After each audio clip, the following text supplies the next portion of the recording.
chocolate stout. Ooh, So, Ooh. so this very nice. okay. So y'all, you know that I'm a huge fan of Temptress. That's like one of my favorite local places. So Yep. if you haven't ever been to out there for now, I can't even think of what the name is.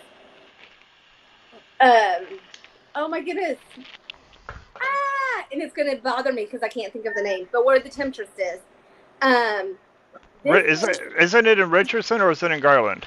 it's in Garland. It's technically in Garland. Garland, but it's on the borderline.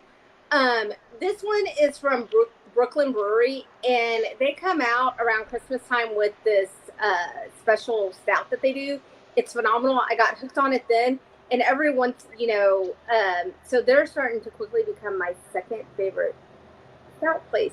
So Brooklyn has it. So that's what I'm pairing today. I'm a little bit nervous because it is a strong stout because it's like black chocolate, so it's kind of in your face. So we'll see. If not, I've got a whole bunch of whiskey over there. I always The got to have refrigerator whiskey. full of beer, so I'm set. I always have the whiskey as the backup. Well, I'm going to ask our honored guest, Perdomo Pat, to tell us about what you're pairing. I'm actually pairing a Balvenie 14-year Caribbean cask with a legendary cigar from Perdomo, the Champagne series. So, and the creaminess of the cigar really is going well with the Balvenie. I was about to say because that cigar has that really nice marshmallow, almost creamy, as opposed to your deeper chocolate or buttery creamy, and that's going to go so beautifully well with that rum Caribbean cask of that Highland Scotch there. Ooh, that sounds good. It's so good. I'm almost. I mean, both of y'all's are sounding great. I'm kind of wondering how mine's going to stand up to it. So I I've been running late all day long. I woke up late. The only thing I wasn't late to was my meetings, which is good because my boss wouldn't like that. But everything else all day long has been late. My daughter goes, Dad, don't you have like a show you're supposed to be doing pretty soon? And then Red's calling me saying, Where are you? Where are you? And so they're helping me get all my equipment out here. And Morgan goes, Do you want me to just grab you a whiskey? And so I went and picked up my cigar yesterday, and so I got the 20th anniversary Maduro, just because this is just such a phenomenal cigar. And my daughter she did really good. She picked me up she pulled out the Kentucky Al Confiscated bourbon on this. So we're gonna see how this pairs. So let us know, you guys. Let us know what you're pairing. If you're pairing anything, or if you're not pairing, what are you smoking? If you're not smoking, what are you drinking? If you're not doing either, get up off your butt and go get something. That's right. The only bad day is the day you don't have a cigar in your hand and a drink. I have to agree. So Perdomo Pat, you're the rep for Perdomo cigars, and Perdomo is very well known. So we're going to get into that, but tell us about yourself. Who are you, and how did you get into being associated with Perdomo and repping for them? It's kind of crazy story. I smoked cigarettes for 25 years, and I went outside one day, and as a teacher, you probably know, Red, that they're teaching kids very young in elementary school that tobacco and alcohol are drugs. And never smoked around my wife or my two daughters.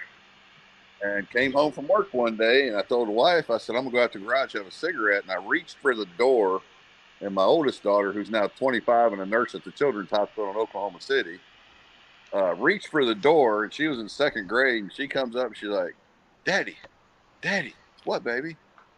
What are you doing? I said, I'm going to go have a cigarette, honey. She's like, you're going to die, Daddy. You're doing drugs. And I'm like, oh, my God, the guilt trip I had. And I went out to the garage, was smoking my cigarette and sitting there thinking. My mom smoked when we were kids, had the windows rolled up in the car, no seatbelts, no headgear. And I swore I'd never smoke, and I picked it up. And I sat there thinking, I'm like, I don't ever want either of my daughters smoking cigarettes, ever. And I smoked that cigarette, and 16 years later, that pack is still sitting in the same spot. Has Hmm. not. I put them down that day and never smoked a cigarette again. Went out to the deer lease, was doing some hunting with my buddies, and sitting around the campfire at night and had some steak and ate real well. We always eat better at the lease than we do at home. And my buddy pulls out a cigar and he's like, "Hey, you want a cigar?" And I'm like, no, I had a nicotine problem for a long time. I really don't want to get back into that. He said, "No, you don't inhale." I'm like, "What?" He's like, "You don't inhale." I'm like, "Okay, let me have a cigarette or a cigar." And he handed me a Perdomo Champagne, was the very first cigar I ever smoked, and I was hooked. I was in the telecom business forever, 26 years, and Nokia bought our company, and I promptly got laid off. Was over 50, couldn't find a job because nobody hires anybody over 50. And told my wife, I said, "Hey, this online company is opening a store in Texas." And I'm like, she says, "Well, nobody else is hiring your dead butt right now." And I'm like, "Oh, that hurts." And so was never in sales of any kind. But I said, let me give it a shot. So I went to work there and I just fell in love. And their humidor is almost 3,000 square feet, and pretty much smoked my way around the humidor because we had to have cigar knowledge. I draw the line at flavors. I don't smoke flavored cigars. Cheers And to that. I smoked everything from A to Z in there. But I always went back to Perdomo because it was the first cigar I smoked. And in all the years I've been smoking cigars, I have never had a bad draw, never had any bad situation with a Perdomo. And I sold a lot of Perdomo when I worked at that store, and had come home one day and drafted my resignation letter, but I knew Nick was coming in to do a Mother's Day event. So I held on to that letter until after Nick was gone, and Nick came in and he had his rep from Texas with him, and man, Nick and we must have sold 140 boxes of cigar. And I never had more fun in my life than working with that man, and it was incredible. And he comes up about 3 o'clock and he says, "Hey, I'm gonna catch an Uber to the airport." And I'm like, "Don't take an Uber to the airport. That's crap. Don't do that. I'll take you to the airport." And he's like, "You'll take me to the airport?" And I said, "Yeah, we're only like 16 minutes the way I drive." I said, "As long as you don't mind riding in an old 2006 pickup truck." And he says, "Oh, I have an old truck." And I'm like, "Yeah, what, 2 years old? Come on, Nick." It was kind of a joke between us. And we got in the truck and we're going to the airport. And he says, "Pat, can I tell you something?" I'm like, "What's that, Nick?" And Nick is such a personable guy. Anybody that meets him knows it's just Nick Perdomo. And he says, "I've never seen an event like that." I said, "What are you talking about, Nick? You've been in business 26 years, 27 years. I said, "I don't understand." He's like, "Everybody that walked in that store shook your hand, gave you a hug, their wives gave you a kiss." He said, "Every customer to the bottom line loved you." And I said, "Nick, that's my customers. I take care of my customers. I give them what they're looking for in a cigar, and it's not always a Perdomo. I find their palate, and I give them what they like." And I had about a 99.9% success rate on picking the right cigars. And I said, "You just become attached to your customers." And he says, "No, that was different. I've never seen anything like that." And I said, "Well, Nick, if you're hiring," I said, I'd love to work for you." And he said, "Well, I'm fully staffed right now." He said, "But he said, give me your number and I'll put it in my phone. And I'll keep in touch and I'll find you a job for a rep. You don't belong in that store." He said, "You're a different person." He said, "You're a people person. You need to get away from there." And I said, "I don't want to work for anybody else, Nick. I only want to work for you if that ever comes up." So we parted ways, and he texted me for probably 45 minutes waiting on his plane about how the event was going. He still wanted to know how the event was going. So it was Father's Day, and I trying to keep my name in his ear. I just trying to keep a little name out there. Yep. And I sent him a text, says, "Hey, I hope you're having a good Father's Day." And he immediately responds. He's very good at responding to anybody on social media or anything. And he doesn't have somebody do it for him. It is actually Nick Perdomo that responds to you. It's not an assistant. And I said, we texted for a minute, and then Thanksgiving, I was actually in Florida taking my oldest daughter on a trip for graduation, sitting on a patio, smoking a 20th Sun-Grown, drinking some scotch, sent him a message with a picture of the cigar and the drink. And I said, "Hey, man, I just wanted to wish you and the family a happy Thanksgiving. God bless y'all. I hope you're having a great day. And he texted me back, and he's like, "You too, Pat." He said, "It's good to hear from you again." I said, "Yes, sir." And so I got out of that and went into a service advisor position at Toyota McKinney. Never been a service advisor, and was going great. And I was about 2 weeks from going straight commission, so I was really starting to panic. And was sitting with a customer. It was about 6:45 at night, and we're just talking at my desk, and she was real nice. And my phone rings, and I look, and it's Nick Perdomo. I'm like, "Do you mind if I take this call?" She's like, "No." So I answered. I'm like, "Hey, Nick, how you doing?" And he's like, or I said, "Mr. Perdomo." He's like, "It's Nick." I said, "Yes, sir, Mr. Perdomo." And I said, "Look, I'm with a customer. Can I call you back?" And he said, "Absolutely." One thing about Nick, it doesn't matter what store I'm in or where I'm at. If I'm with a customer, he will never disrespect that customer's time. And he said, "Call me back when you get a second." So I called him back when she left, and I said, "What's going on, Mr. Perdomo?" He said, "It's Nick." And I said, "I was raised a little different, man. There's respect for people." And he said, "It's Nick. Seriously, don't say Mr. Perdomo again." I'm like, "Yes, sir." He says, "Are you still looking for a job?" And I'm like, "Well, I have a job." He said, "What are you doing?" I said, "I'm a service advisor." He's like, "Have you ever done it before?" I said, "No."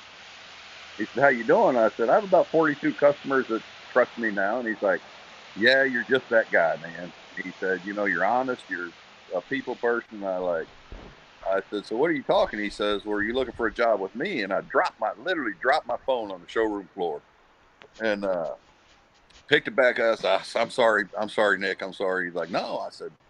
I said, "Absolutely. I'm 100% interested." And he says, "All right, here's my son, Nicholas, who's his son is our sales director. And Nicholas is phenomenal. The kid is so smart." And he said, "Here's Nicholas's number." He said, "Call him tomorrow morning." I said, "Yes, sir, I will do it. I appreciate it." And we hung up the phone. About 8 minutes later, he calls me back and he says, "Pat, ignore that previous comment. Here's his cell phone number. Call him right now." And I'm like, "Oh, wow. Okay." So I called Nicholas and I said, "Hey, Mr. Perdomo." He said, "It's Nicholas." I said, "Yes, sir, Mr. Perdomo." And we laughed. And he just turned 30, so I'm almost 60. So there's a little age difference there, Right. but there still is a respect level. Right. And he says, "Pat," and I said, "Yes, sir." And he's like, "I don't know what you did to my dad on Mother's Day." He said, "But he hadn't stopped talking about you since that day.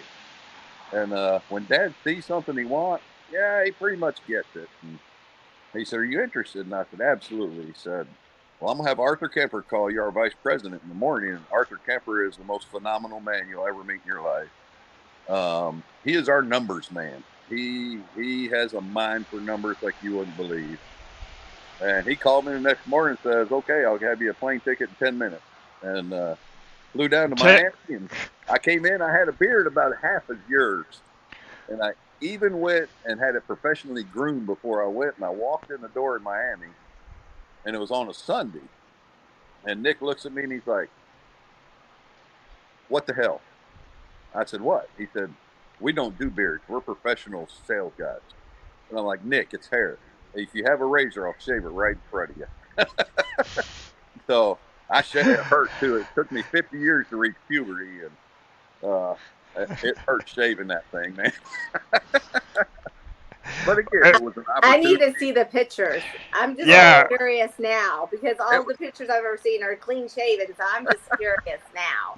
It is. I had a goatee. I still have a goatee occasionally, but my daughter came in the bathroom a couple of weeks ago, and I was trimming my goatee and hit the door with my hand with the trimmer, and it kind of went, "Oh." Oh, I've done that. Not since I've had this, but I've done that. Oh yeah. Well, it was time to start over. I would cry if I did that with this, because I've got, at one point in time, I think it came down to about here at its longest. And back in March of 21, I flew out to North Carolina, and I ended up getting a crease in it about right here that I could not get out. And so I cut it up to here, and it's grown back down to about here, and I just, it's you know how it is as you're building up the body and the length. I do. Yeah, I want to make it phenomenal. That's great. But no, he called me after I got hired, and I worked with Ralph Valdez, my immediate boss, and first week we met Mike Peacock, and we met all the big guys in town, and Nick called me and he's like, "Do you have a passport?" And I said, "No, I don't have a passport." And he's like, "You've never been out of this country?" I said, "Yeah, 28 years ago when I got married." And he's like, "How'd you get into the country?" I said, "With a birth certificate." And he says, "Yeah, that doesn't fly anymore." And I said, "Okay." So you need to go get a passport and expedite it. I'll pay for it. And I said, "So what's going on?" He said, "You're going to Nicaragua. I want you to see the factory."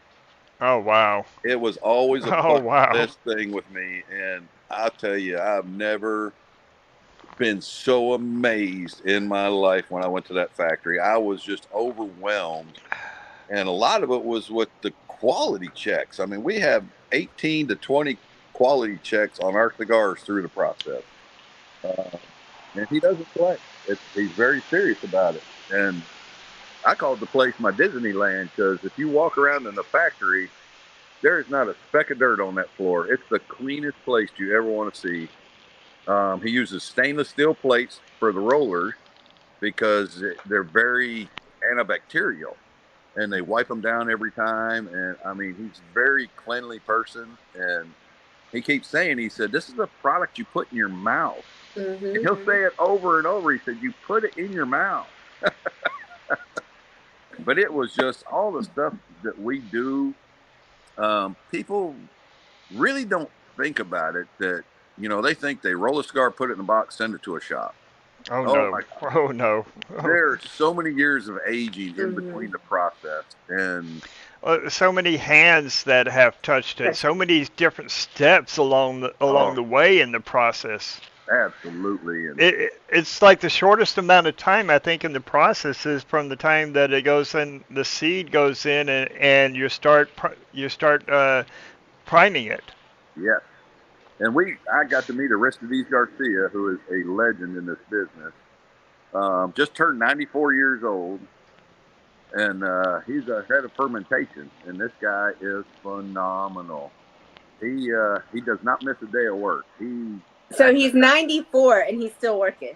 Yes, and he had a heart attack, I guess, and was in the hospital before the factory tours kicked off this year. And I was like, "Nick, how's Aristides?" He's like, "He pulled out everything and went back to the factory because he wasn't missing the tour." Oh, wow. So that's what's keeping him going is It is. the love And of it. he smokes 10 to 12 cigars a day at 94 years old. Kind of like George Burns. Yeah. I was just about to say, yeah. Yep. What's your secret to life? I smoke a cigar every day. Every day. But yeah, he is a phenomenal man, and it was one of the highlights. And he actually rolled cigars for us. He rolled some on flag. He rolled some in a piece of newspaper. And I tell you what, that thing smoked perfect. Mm-hmm. And I'm like, I tried to roll one that looked like what your dog does in the backyard. I'm like, I don't know how these people do it. It's such a delicate skill. Mm-hmm. Luciano rolled one for me in a newspaper. I mean, he's there at the shop at the underground where that's red in my home shop. Uh-huh. And so he's rolling a cigar, and he's like, "Oh, I didn't bring any presses." So he grabs some newspaper and rolls it up tight, hands it to me, and says, "Okay, now wait about 20 minutes and then smoke it." And it was one of the best cigars I've ever smoked. Yeah. I mean, it was amazing. It was beautiful. They're so talented. I mean, so talented. And I was actually doing an event, and Nick was there. We're in Fayetteville, Arkansas. Customer comes in, and I just lit a Lot 23 Connecticut Churchill. I usually smoke a Churchill in an event because I'm talking, and I put it down, have to relight it, and it'll get me through about 2.5 hours. Right. And I was telling this guy, he says, he had a draw poker in his pocket. And I'm like, do me a favor and put that away, and they'll never bring it out again. And he's like, "Why?" I said, "Because we draw test 100% of the cigars that leave our factory. Not 5, not 10, not 20%, 100% of the cigars. Because if a cigar doesn't draw, I'm not going to light it. I'm not going to smoke it. I mean, it's a bad experience." And I said, we actually put a mark underneath our wrapper leaf up towards just where the band is, just a little bit above the band. They put a mark on it when they draw test it before it goes back to the roller to put the wrapper leaf on. And it's an alcohol pen. It's non-toxic, and they're all different colors. And the guy looks at me and he's like, man, you're a heck of a salesman, man, because that sounds like a bunch of crap to me. And I'm like, no, I'm serious, man. We draw test 100%. And he's like, yeah. So I'm sitting there. I'm like, all right. And I just lit the cigar, but I carefully peeled the wrapper leaf off down to where the mark was and showed it to him. I said, you see that? And he was like, oh my God, you're serious. I'm like, yeah, I'm not lying. I said, we don't have to lie. I mean, and I still smoked that whole cigar. It was a fight, but I smoked that whole cigar. I was gonna say, I hope you had some of that cigar glue there with you, repair glue. Oh yeah, I wasn't going to put it down. But that's the level of detail that Nick goes into with every cigar that leaves our factory. It's amazing.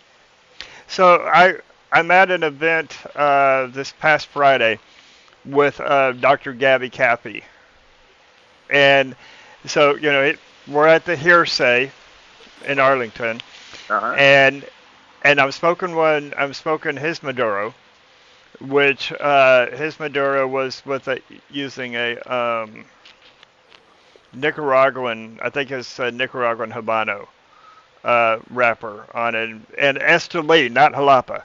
So an Esteli Habano. Oh. So phenomenal cigar, and he looks at the cigar and he goes, I see a crack in there.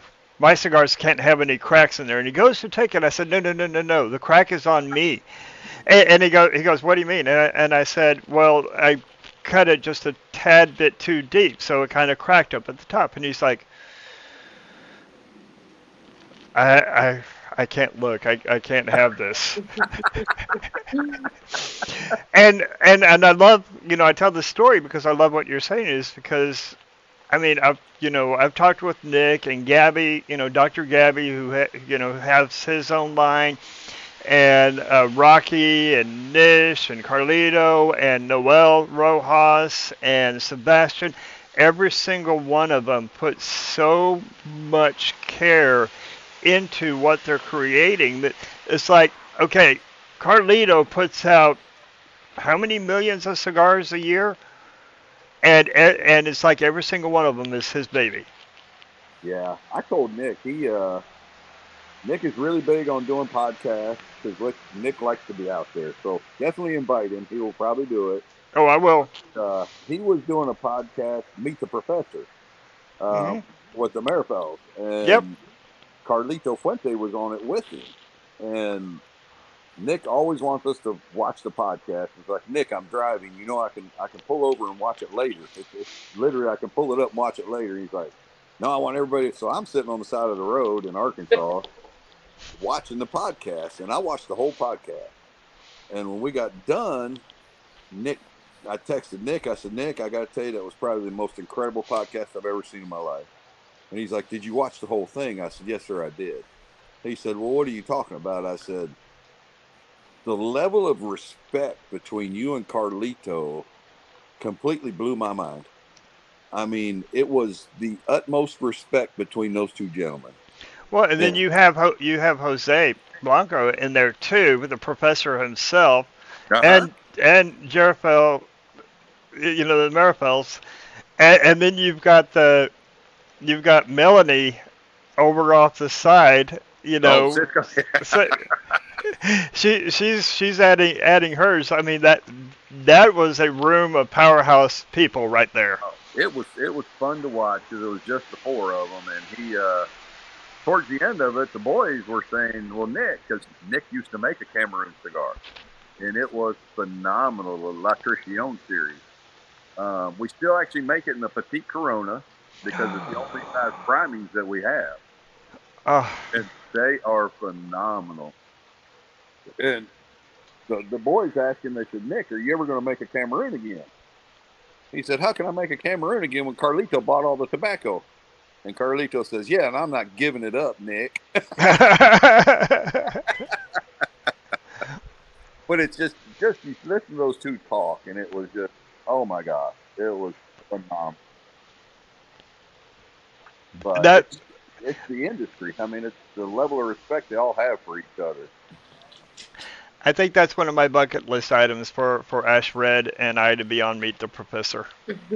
That would be fun. I would definitely watch.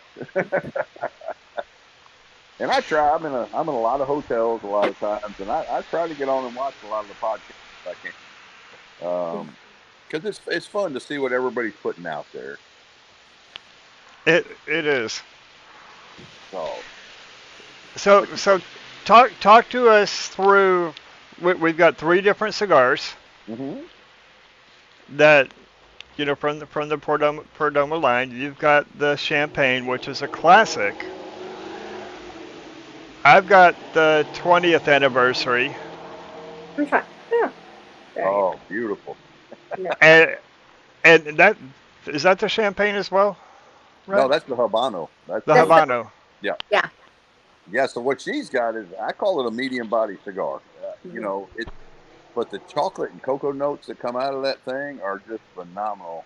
And the Mhm. Maduro 20th, it's probably the fullest body cigar we made. But you still are getting the chocolate and the cocos and the earthy tones to it that are just incredible. Well, and the earthy tones that I'm getting is I'm definitely getting that cocoa, more of the cocoa and less of the processed chocolate. So a lot of that, those nice strong bittery type notes Oh, from it, and oh, then you take that, and I'm getting some lots of black coffee oh yeah. right now off of this with just a tiny bit of pepper on the retro. And that coffee you're getting is so we have farms in three regions: Esteli, Condega, and Jalapa. So Esteli gets more of the earthy, kind of oaky note. When you get to Condega, it gives you a little more of the spice. But then when you get to Jalapa, it's up in the coffee fields. So you're getting that coffee because it takes on the characteristics of the soil that it's grown in. And I tell people that, and they're like, "What are you talking about?" And I used to have this conversation with people when I worked in retail, and they're like, "So what are you talking about cigars?" I'm like, "Okay, cigars take on characteristics of the soil it's grown in." I said, they said, "What do you mean?" I said, "Okay, you're from Texas, right?" And they're like, "Yeah." I said, "You cook brisket?" "Yeah, I just told you I'm from Texas. What are you talking about?" I'm like, "Okay, don't offend a Texas person. I'm cooking." Damn And straight. We'll fight you. I said, "Okay." I said, "What do you put on your brisket?" And they said, "What do you mean?" I said, "What do That's you season your brisket with?" "Black pepper." "What are you talking about?" I'm like, "Okay." I said, "I'm just questioning." I said, "What do you put on fish?" And they're like, "White pepper usually." I'm like, "Why?" "It's a softer spice." I'm like, "Bingo, you hit it on the head." I said, "So to me, Dominican and Honduran tobacco are more of a white pepper soil, where Nicaragua and Ecuador are more of a black pepper soil." And those characteristics are in it. And then I had a guy I worked with threw me a cigar one day, and he took the band off and he said, "I want you to smoke this." I said, "What is it?" And he said, "I can't tell you." I said, "If you gave me something that I think you might have gave me, I'm gonna beat you to death." And he said, "I would never give you that cigar." I'm like, "Okay." So I got probably a third of the way through this cigar, and I'm retrohaling, and I'm like, "Wow, this is amazing." And I'm just smoking it, and he comes out, and he's like, "All right, what are you getting?" I said, "This is going to sound really stupid. I'm getting citrus notes." hmm And he's like, "Yep." I said, "Why?" He said, "It's Costa Rican." I'm like, "Oh, they cook a lot. They have a lot of fruit out of Costa Rica, and it's that acidic Mhm. soil that's getting into that cigar." And it was just an amazing flavor. It was the Gacha. What a great cigar it was. But what's one of the primary notes that you get out of an Ecuadorian cigar? I get a lot of black pepper. I get really oaky notes out of it. Um, and I love black pepper. I love spice. Um, I'm a huge fan of the 20th Sun Grown. It's probably one of my favorite cigars. Because I really, and people are like, "Well, what do you mean spice?" I said, "I call it the Mexican food of cigars." Yep. I said, "Sun Growns are the Mexican food of cigars. It's your salsa, man. It's the spice." I said, "If you can't handle spice, don't smoke a Sun Grown." Well, do you know what Ecuador's number one export is? No, Bananas. really. So next time you smoke an Ecuadorian leaf, grown there in Ecuador, so whether it's a Sumatra Habano, it's the Criollo, uh, pay attention to those subtle notes, especially on the retro, and you're going to pick up bananas. I got a few in my humidor. I'm gonna have to give that a shot. you reach out to Red or I, and let us know if you do. 'Cause we did a contest, a couple of contests, a couple. I think, geez, I think it's been 2 years now. To where we would give away 6 cigars, 3 from my personal collection and 3 from Red's personal collection, and you had to smoke a cigar that had, say, like an Ecuadorian wrapper on it, and come back and tell us what those subtle notes are Oh, nice. on it. And then we did the same thing with the Brazilian. And with the Brazilian, because of its terroir, you're actually going to get a bit more of your black fruit Oh, out nice. of a Brazilian. So smoke a Matafina, and you'll see what we're talking about. So yeah, Costa Rica. Now I hadn't thought about Costa Rica and the citrus. I was going to say either a Panama or a Dominican. Yep. It's funny because I tell people all the time great story. I was working over at the shop and Rocky came in to do an event. Nish was supposed to be there, but he was sick, so Nimish came. Nimish is a riot. That guy, he is so funny. And we're standing there talking, Nimish and I, and Rocky selling cigars, and this guy comes in. He walks up to Nimish. He's like, "Hey, Nimish, I just want to shake your hand." And he said, "I'm looking for that cigar that's got some nutmeg and some paprika and a little bit of honeydew and this." I mean, he's throwing some notes out there. And Nimish just looks at him. He's like, "That's a question for Rocky." And I look at him and I'm like, "Did you just throw that guy under the bus?" And he said, "Absolutely. Watch this." So he goes to Rocky and he says, "Rocky, I'm looking for this cigar. It's got nutmeg and cinnamon and almonds and this and that." And Rocky just gets this look on his face and he's like, "It's smoke, man. It's smoke." And he looks over at Nimish and flips him the bird. he knew he set him up. But, people that don't retrohale really don't get those last notes that you really need to taste in a cigar. Because your last sense of taste is in the back of your tongue. So unless you're retrohaling, you never really hit that last notes that you're getting out of a cigar. No, And that's true. well, and my thing is like, it's like there's some people that I'll ask, I'm like, what notes are you getting? And they're just like, I just taste tobacco. I just taste tobacco. And the thing is like when I first started smoking, is it 27 years now? I can't. It's been a hot minute since I started smoking cigars. This is back when you could smoke at 18 and everything. And so when I first started, it was just the tobacco that I could taste, and there was something, and I smoked a little bit of flavor, but I've never been a flavor. I didn't start off on flavor. I've always started off like my first cigar. I think was a Romeo and Julieta, that I smoked, and the thing is like at first I didn't get it, and then I started picking up subtle notes, and then it's when I got into more of the boutique cigars that I really started getting the notes of it, and and that's what we were trying to educate people on is it is, and I'm gonna make a little comment because you were talking about the seasoning for your brisket. Another thing is, because I'm a Texas girl and I love brisket, and I do a lot of smoking briskets and ribs and beer can chickens and stuff. It also depends on the wood so that you're using, because like a lot of times, that wood gives that smoke in it. So when the tobacco's grown into, the it's taking up the soil, and Oh it's yeah. it's getting there. But the smoke also, when you smell the smoke, and it's so funny. Like I smoke in my truck, and I'll like spray it out, and I get in there, and because I'm internship at the Cigar Lounge out in McKinney and Plano. Okay. So yeah, so because I'm working on my SRT, so it's a long drive from where I am, from Fort Worth. So Oh I get yeah. about like an hour. If it's a hit traffic, it can turn into 2 hour. So I'll smoke in my truck, and it's funny. I get in there and I don't smell it, but I have other people get in and they're like, "Oh, your truck smells like cigars. It smells so good. Oh, it smells so good." And I've gotten used to it. I don't realize it, but cigars, that smoke, it kind of lingers in there. Yeah. So, and it's kind of like what you were saying. If you can't retrohale, it's sad because some people can't do it because they've had sinus allergy, surgeries and things. And it breaks my heart because they are missing out on the best part of the cigar. I think that's just my opinion. And also, they don't nub it.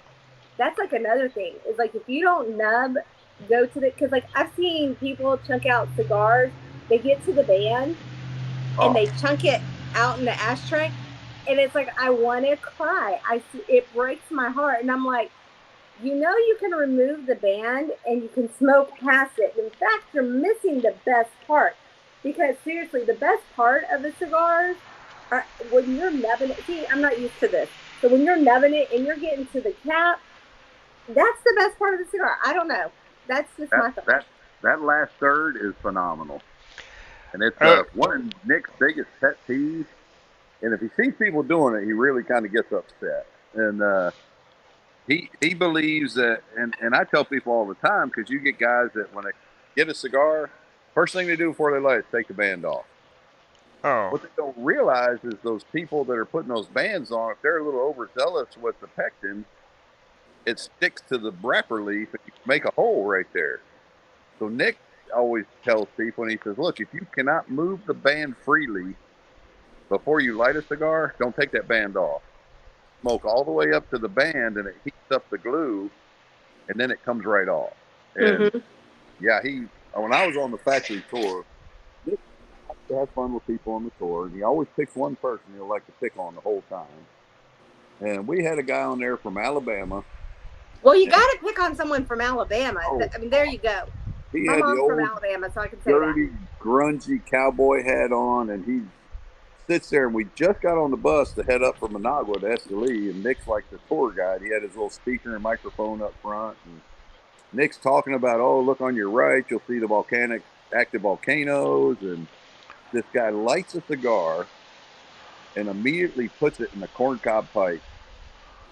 Nick almost died. Oh, my. And he's like, what are you doing? He said, I'm smoking a cigar. He said, you're taking flavor away from the cigar because it goes through the stem of the pipe. He said, it's not flavor. Oh, my gosh. Nick 3 days. And that's like because you were talking about the factory and how clean it was. And you were saying before we got on the green, out of the green room, I call it the green room, that everything that y'all do at Perdomo, y'all outsource, you make your boxes, all that. So if you wouldn't mind telling us a little bit about that for Perdomo, please. So Nick we have a setup, like most manufacturers have a setup in a humidor. We believe you should have minimum of 4 facings of a cigar. So if you have champagne, you should have a Robusto, a Toro, a Churchill, Super Toro, and you can add the Figurado if you want to, or the Corona Extra. But Nick's problem with the industry, and it's not really a problem, everybody wants to be different. If you walk in a humidor, just don't buy anything. Just walk around and look at every different size box in that humidor. You got short, fat, wide, skinny, tall. I mean, these people are not helping the retailers one bit. It's like playing Tetris, because it is. That's what I do. I take care of the humidors on the weekend. I try to. You're going to go back to Philip and say, does Red really work that hard? Yes. I play Tetris on the weekend. So what Nick came up with, Nick makes all his own boxes, and they're all 8 1/4 inches wide. So our 4-box set, which is a block set, which everybody's starting to do now because all your products in one block set, it makes easy shopping. But they'll fit in 36 inches. And Nick says, I don't want your whole humidor. Give me 36 inches. That's it. But if everybody made their boxes identical, that retailer could put a whole lot more cigars in that humidor, and it would only help the retailer out in the long run. We had this exact same conversation with Brandon last week. Yeah. Because I brought this up. I said, does it, when you walk into a humidor, us as, cigar smokers, connoisseurs, this is what we do.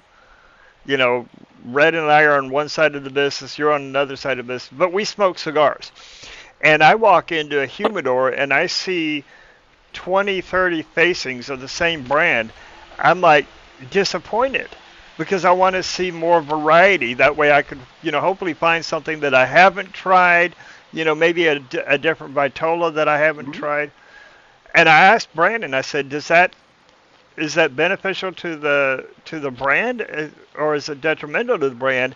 And what about to the retailer? And he goes, it's a bit of both. It's beneficial to the brand because their facings, you go in and you see everything right there of everything that they have to offer, but it hurts the retailer because they only have so much real estate to Absolutely. bring it out. And Absolutely. I found that a really interesting dichotomy of the industry. But I also think, and this is where I'm going to kind of play devil's advocate, because I want to say that I'm now kind of like, I don't want to say straddling because that's like, yeah. But I'm straddling both. I'm just going to go ahead and say it. 1 foot over here and 1 foot over here. And as someone who works in the humidor, and we talked about this when we've had Philip on the show. Some people don't want to try Lancero. Some people only want the bigger ring gauge. They don't want the smaller ring gauges. And it's kind of like when we had Noelle on. It's like, we were talking about the smaller ring gauges. So it's a catch-22 because you in Pat, you're going to know this. I was going to say Perdomo, Pat, because that's what I'm used to hearing you. And by the way, I saw the tank top, you wearing the tank top at CI. Oh my God. And I'm going to have to post that on my feed because that is the greatest. Yes. Okay. So anyway, before see, I know people. I have blackmail on you. So but here's the thing: is you have to know what your customers like and your clientele, because if they don't like it, they're not willing to try it, and they're not really where they don't want to explore. And that's the biggest thing is trying to get people to explore their palate, because it's the same guys. They'll go in there and I'm like, oh, do you need any assistance in the humidor? And they're like, I know what I want, I always get it, and I don't do anything else. So that's kind of It's funny because when I worked at the Evil Empire, I call it. That's fitting. When I worked there, I would always ask a customer, same thing you're saying right there. Is they come in and nobody wants to look dumb. Nobody right. out there wants to look dumb. And I'd ask them, I said, hey, you need any help today? I'm here. I'm willing to help. No, I know what I'm looking for. I'm like, okay. So what I would do is I would let them go look for their cigar, and I'd always make sure I was working on that row. I was filling boxes or justifying cigars. And I'd see what they pick up. And I'd go grab 2 different cigars, and I'd walk over and I said, hey, I know you said you know what you like, but I just want to throw this out there that, if you like that, I 100% guarantee you're going to like these 2 other cigars. Not one time did I have somebody turn me down, but I was able to broaden their horizons. I love that. I love that. And I do it. I'm like, hey, I noticed that. Why don't you give this a try? And I guess it's kind of, there's a lot of things about being, I'm going to say this. There's some things, when you're a female working in the humidor, there's some advantages where you can convince some of the men to try things. And it was funny because one of the people that I was working with, they went in and they asked him, hey, can I help you? Would you hey, we've got these in, trying to show things. And he's like, dude, I got it. And then, I didn't realize he went in there and asked. So I went in there and I'm like, hey, is there anything particular you're looking for? And he's like, well, what would you smoke in here? Do you smoke cigars? And I, and that's a valid question, because I know some people who work in cigar lounges that don't smoke cigars. Oh, yeah. Yeah, so don't be, if you work in retail, don't be shocked about that, because there are some people that do not smoke cigars. And I'm like, yes. And they're like, well, what's your favorite, or what would you do?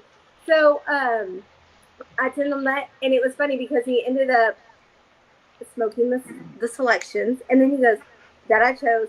And then after he left, the other person was like, man, I went in there and asked, and he just said no. And completely ignored me. He goes, but you went in there, and he was only looking for 1 cigar, and he bought 4 cigars. And I'm like, yeah, the powers of being a woman. I walk into a humidor now, and nobody comes and asks me.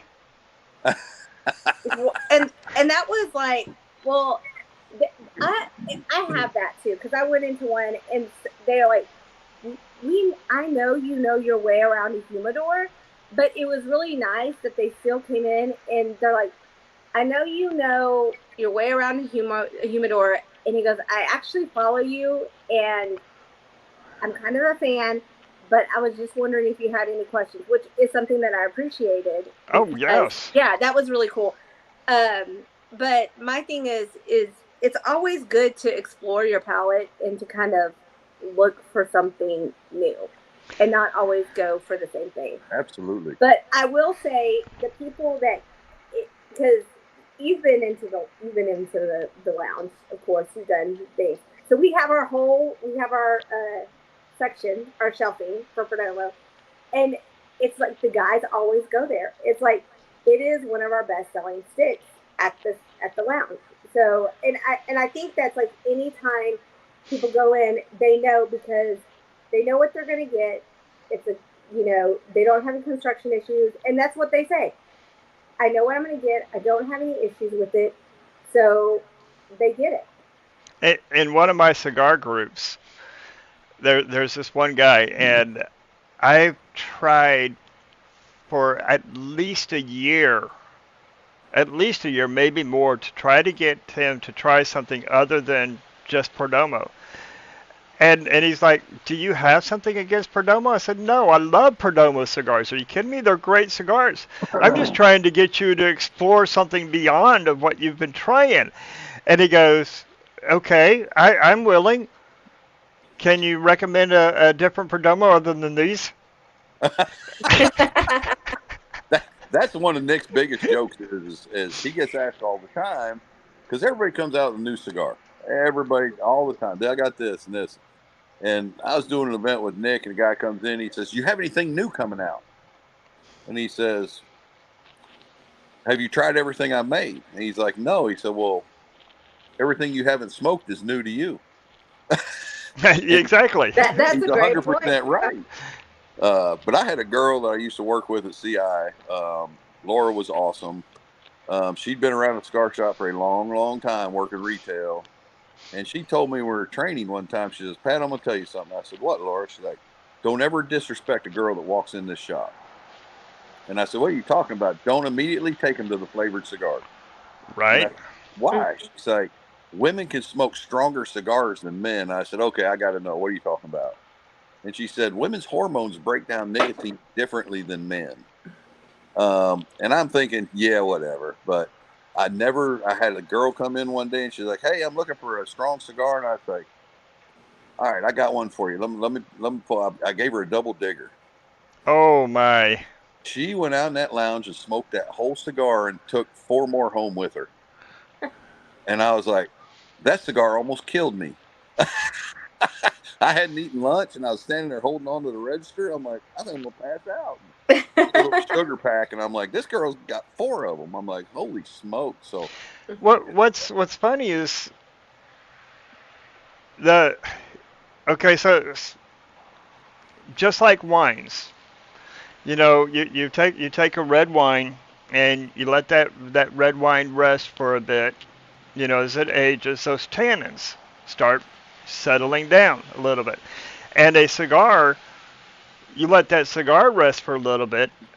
The acidity levels and ammonia levels that's in it, which is what amplifies the nicotine, is going to start settling down. And for me, what makes the double digger a strong cigar isn't the nicotine. It's actually the power of those peppers. It's the power of those peppercorns that's in there. It's a very peppery, very intense flavor, intense peppery cigar.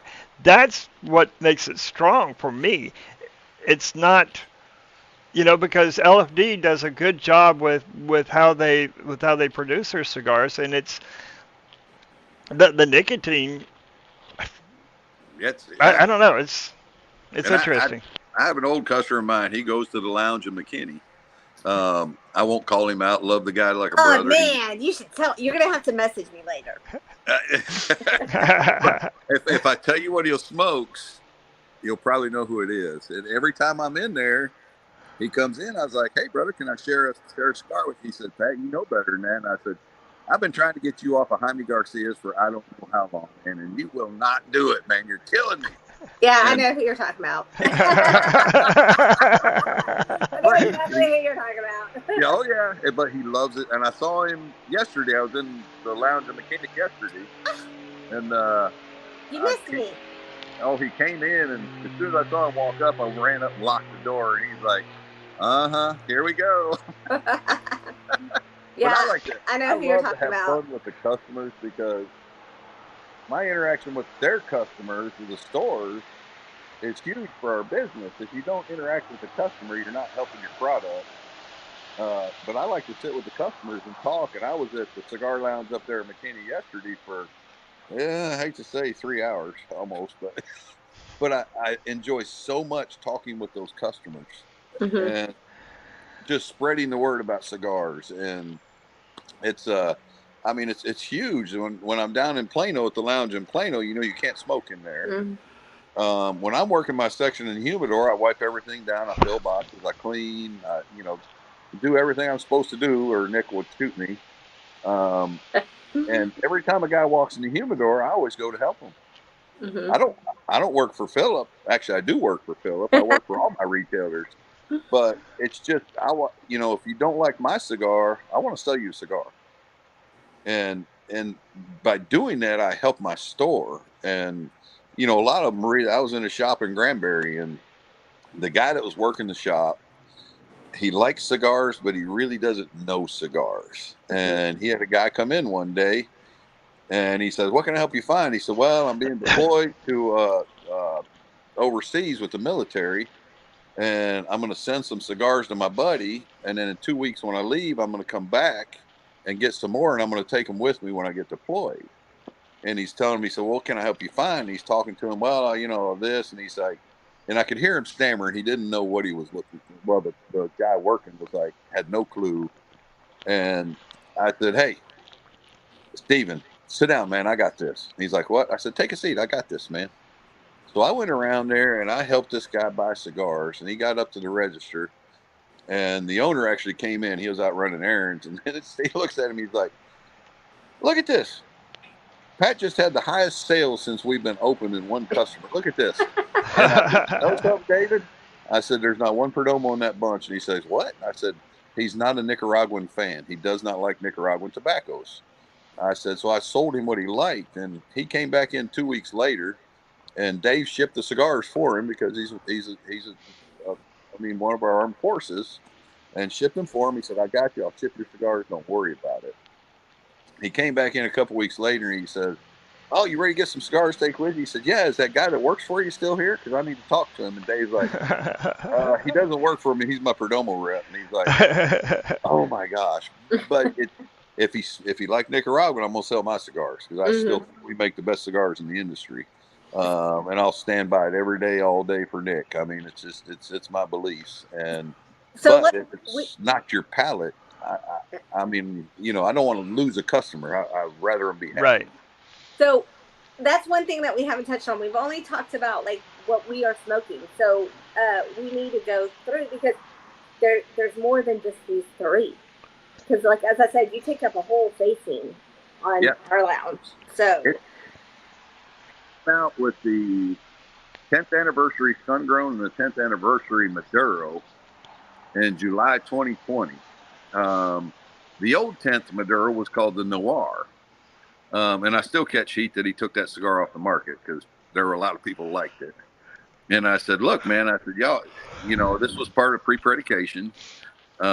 He had to make new cigars or pay the government money to keep those blends." And he's like, he's got 4 binders full of blends approved by the FDA that he can come out with anytime. He was so proactive. Well, actually, Janine is the one that got it all certified. So he came out with these 2 blends, and in 1 year, July 2021, the Maduro made Cigar of the Year. And it's been Cigar of the Year a couple years in a row. And people are like, "Why is this cigar so good?" And I'm like, that jalapa tobacco, man, you're getting a sweetness on the back end of that cigar, Mm-hmm. and the sun grown also that you really don't get in a lot of cigars that we Mm-hmm. make. And it's phenomenal. I mean, it's my Sunday morning cigar with a cup of coffee, and it is just it's my go-to on Sunday mornings. And I mean, but I smoke everything. There's not a cigar Nick makes that I don't like. I mean, I smoke everything A to Z. And um, when stuff goes off the market or for whatever reason, it's like, oh no. And but every company does it. And what I'm seeing lately in the industry, people are starting to get rid of sizes that don't sell. They're starting to get rid of stuff that's not selling because they need that tobacco to make the stuff that does sell. Because of COVID, I tell people most manufacturers have, I want to say, 2 to 5 years of tobacco in reserve in case of a catastrophic event. COVID was pretty catastrophic. But for liquor and cigars, it was the boom of the 90s all over again. Oh, it was beautiful. It was Oh, it was beautiful. awesome. But the only problem with it was a lot of these manufacturers ran through their aging rooms. So everybody's trying to rebuild those aging rooms as we go forward. And luckily for us, Nick grows all his own tobacco and he doesn't share. So we are very well positioned. Except for that one time, Carlito. Oh, but I really wish you'd come back with a Cameroon because that was really good. But I had a customer in Oklahoma City. Todd Nafe's on the PCA board. He's got ZP cigars up there. And his manager, Laramie, called me one day. He said, Pat, he said, you know Jay Davis? I said, yeah, I know Jay Davis. He said, Blue Smoke. And he says, yeah. He said, can you go pick me up a couple cigars? I'm like, you work for Todd. You got every cigar in the world in that place, man. What are you talking about? And he's like, no, he said, I want you to pick me up 4 cigars. I said, what is it? He said, the Lancero Aladino Cameroon. And I'm like, they don't make a Lancero in the Cameroon. They make a Toro and a Pantella. And he's like, no, they make a Lancero. I said, no, they don't. I said, I'd never seen it. He's like, Jay Davis is exclusive to that cigar for a little bit longer, and then it goes open to the public. And so I went into Jay's store, and he's like, hey, Pat, what are you doing here? And I said, well, I got to pick up some cigars for a friend up in Oklahoma City. He said, who is it? I said, Laramie. He said, is ZT's? I'm like, yeah. Oh. He said, okay. So I went and grabbed a couple, and I grabbed one for me and one for my buddy. And I like a Lancero, but I don't like the cigarette size. It's just a feel in my hand. I don't want to go back there, but people don't realize Lancero has a lot of flavor because it's mostly wrapper leaf. Right. And man, we sat out and smoked that cigar. I'm like, oh my Lord, this is a really good cigar. I have a feeling that I'm going to be going out to Blue Smoke this weekend to pick up one because I want to try one of those, the Aladino's Cameroons Lancero. I think Michaels has them. Michaels has them. The Lancero? He does, yes. The Cigar Lounge has them. Yeah, like we have them. Yeah, oh yeah. And they're saying, I was like, well, yeah, we have them. Yeah. But I tell people, I said, it's not a traditional Cameroon. It's not a African Cameroon. It's a Honduran Cameroon. And they're like, what are you talking about? I said, Justo took seed and planted in Honduras. I said, it's a little different, but it's a very unique flavor. It's really good. AJ has his own Cameroons as well. Mm-hmm. And I was talking with Pedro from Drew Estate, and we were talking about Cameroon and how the Marifels and Carlito are wanting to say, if your Cameroon isn't coming from, no, it wasn't. It was talking with Gabby, Dr. Gabby, and he said, if the Cameroon that you have doesn't come from the Marifels, then it's not a true Cameroon. He does have a point. But, I mean, there's so many good cigars out there. But, I mean, if it's up to me, I tell you go buy Perdomo because you'll never be disappointed. I've used Perdomo, especially with the champagne that you're smoking, a number of times on introducing people to a cigar or introducing them to a different brand where they like the Oliva O's. You Mm-hmm. know, which is a nice introductory cigars if you've never smoked a cigar before. And we lost Red. We lost I'm her. back. Welcome back. We missed you. Yeah, I was sitting there trying to like see the comments. See, that's why I'm like, oh, the iPad. I need I to, yeah. I jumped. That fall and I jumped. Sorry, sorry, We sorry. tried to catch it. I'm sorry. So okay, so how did it come? How did the name Champagne come about? I mean, we know how 10th and 20th anniversary, because those are usually anniversaries of particular dates, events or something. How did the Champagne The name story come I about? hear is Nick's dad actually found that leaf. So our Connecticut cigars have an Ecuadorian Connecticut wrapper leaf. And it's a cigar that Nick's dad actually found. The wrapper leaf, he found it, and the story I heard is he's looking at this wrapper leaf, this tobacco leaf, and he's like, "Oh my God, look at the creamy colors. Look at this. It's just beautiful. It's like champagne. It's just it's just a look, but it goes so well with our Connecticut's that it's just a phenomenal match. And it's Nick likes to say that's what put his kids through college is the champagne. It's a staple, and it's our best selling cigar across America and Europe right now. We've gotten very big in Europe, and Nick's really proud of that he's expanded our market to Europe. And he said Europe's such a unique place he went over there and actually did some events, and he said the people in Europe are completely different than here. He said he walks into a shop and everybody is dressed to the T's. Mm-hmm. They have Really? suits and sport coats. Yeah. They're not wearing shorts and flip flops. And he said when they offer a cigar, they make a production of it. Mm-hmm. He said they bring the whole box out and they open the box to them like magic, and said, "Here's your cigar." It's a very customer centric country. And Nick loved it. I mean, he got in the oldest shop in Europe, and he had a blast over there. It's funny you said that, because when you said that, that brought me back to one of the modules when I was doing my cigar sommelier with IACS. In IACS, the cigar sommelier is really about the concierge part of it, and they were talking about, they're teaching the concierge part, and they're saying when you go to present a cigar to somebody, you want to hype up. You want to bring out all the pomp and circumstance. You want to bring out the ceremony, because someone is, you know, they're spending money for something, and it's got to be something special. So the way that you present it to them, the way that you demonstrate, you exaggerate the cutting of it, so you bring out the exaggeration of the cutting, and you bring out the exaggeration of the toasting of it, and the lighting of it. You never come in and hot light it. You never come directly in, and you really exaggerate the caressing, as they said, as you're lighting it. And it's interesting that they do that in Europe It's amazing too. the It's a level. whole show. Yeah, customer support customer service is kind of a dying industry.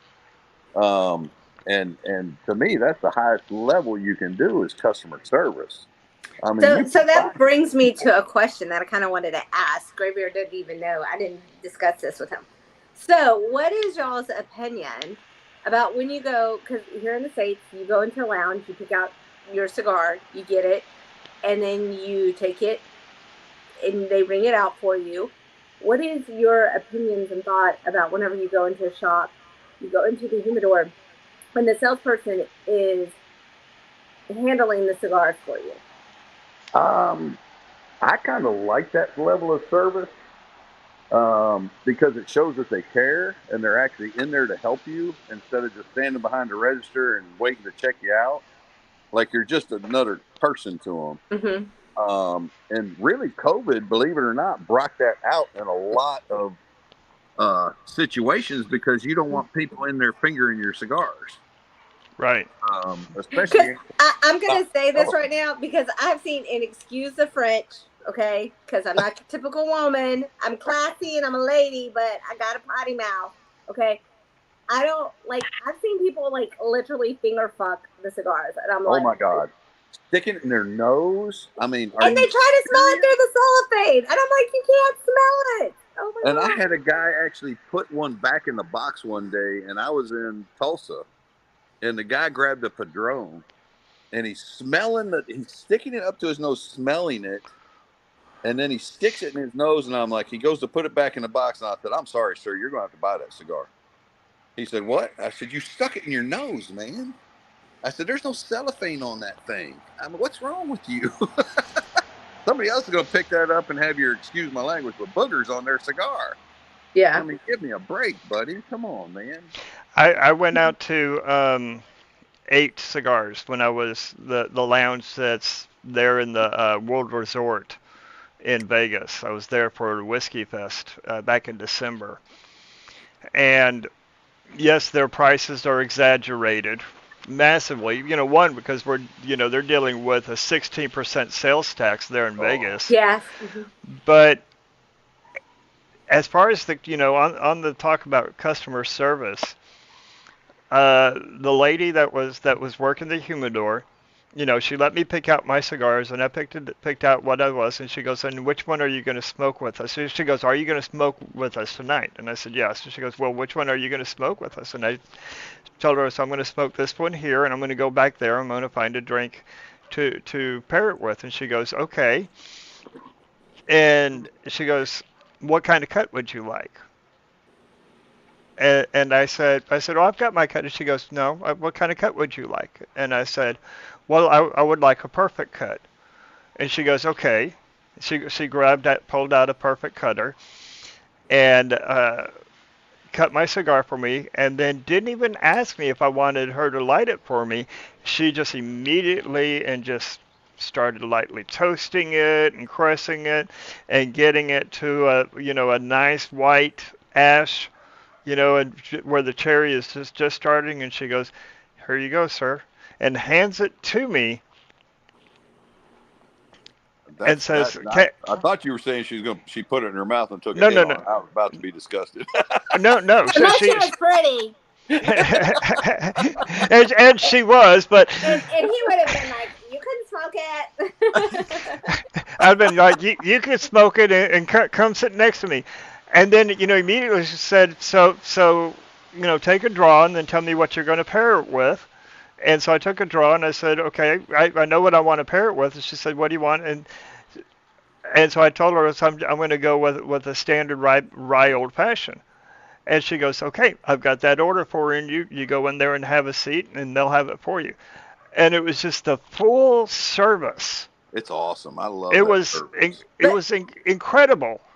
It is nice, and I'll tell you, part of the reason why a lot of shops don't do that is, and it comes down to it, and it comes down to a couple things. See, look, I'm learning on my CRT. I'm learning. Is sadly a lot of cigar shops don't have it to where they command have two people working constantly, and it's because they want so many different facings, they want so many different cigars in there. And so if you want a great inventory, it kind of, you understand what I'm saying. One has to give. One has Yeah. to give. Um, and it's kind of, it would be nice if you could have someone, we've kind of talked about, it would be nice to have someone in the humidor the entire time to where you could go in there and they could help you, they could pick out your cigars, they could do that. But I have been to shops and and let me tell you, where they have only had one person in there and they don't let you in the humidor because they want to touch and get the cigar because they don't want you to handle it. So you're waiting like 15 minutes because somebody else is checking out. So like it's a catch 22 on that aspect of it. And there's some people that seriously don't want you, even though it's got cellophane and everything, they don't want you to touch it. They want to pick it out themselves. They want to Absolutely. touch the feel of it to make sure it's not too. And there's certain things. Is like I've had it to where I've had that service where I've gone into a cigar lounge shop and they just have one person in the humidor and they pick it out and then you go do what like Graybeard was talking, and it is really nice. But for me, for someone who's in the industry, I know what I'm looking for. And like one time, one of them picked it out, and I felt it, and I'm like, "This is too tight. I can already tell it's going to be a tight draw. Can you go back and get another one?" And they looked at it, was like, "Sorry, ma'am, we can't exchange." And I'm like, "Well, yeah, I'm here. No, I'm not going to smoke this." So then, so that's kind of like one thing is like there's some people who do not know how to do it, and it does keep the humidor better. And also, it's kind of like I'll go in there and I'll straighten all the cigars, and all the facings will be straight, and then someone just goes in there and they just grab a bunch, and it messes up. Oh yeah. Oh, it's like, and I'm like, uh, you know. Yeah. So, and I'm like, I just made those all pretty, and now I'm gonna have to Yeah. go back and make them pretty again. So I think it's kind of like there's a catch-22, but I think mainly it's like here in America, the part of the reason we don't have that is because we don't have that man service to where we can have someone in the humidor. Most of our lounges are not made for that. Most of our lounges are made for you to go chill and just light up, if that makes sense. Yeah. I think there's also or let me rephrase this way. I'm wondering if it's also that we have a number of people that work the lounges. Like you said, some people that work lounges, they don't smoke cigars, work lounges and they don't know cigars. And some people that work lounges that they do know cigars within their vertical of what they Yeah. smoke. Oh, But yeah. also they don't know how to properly light a cigar or properly how to cut a cigar.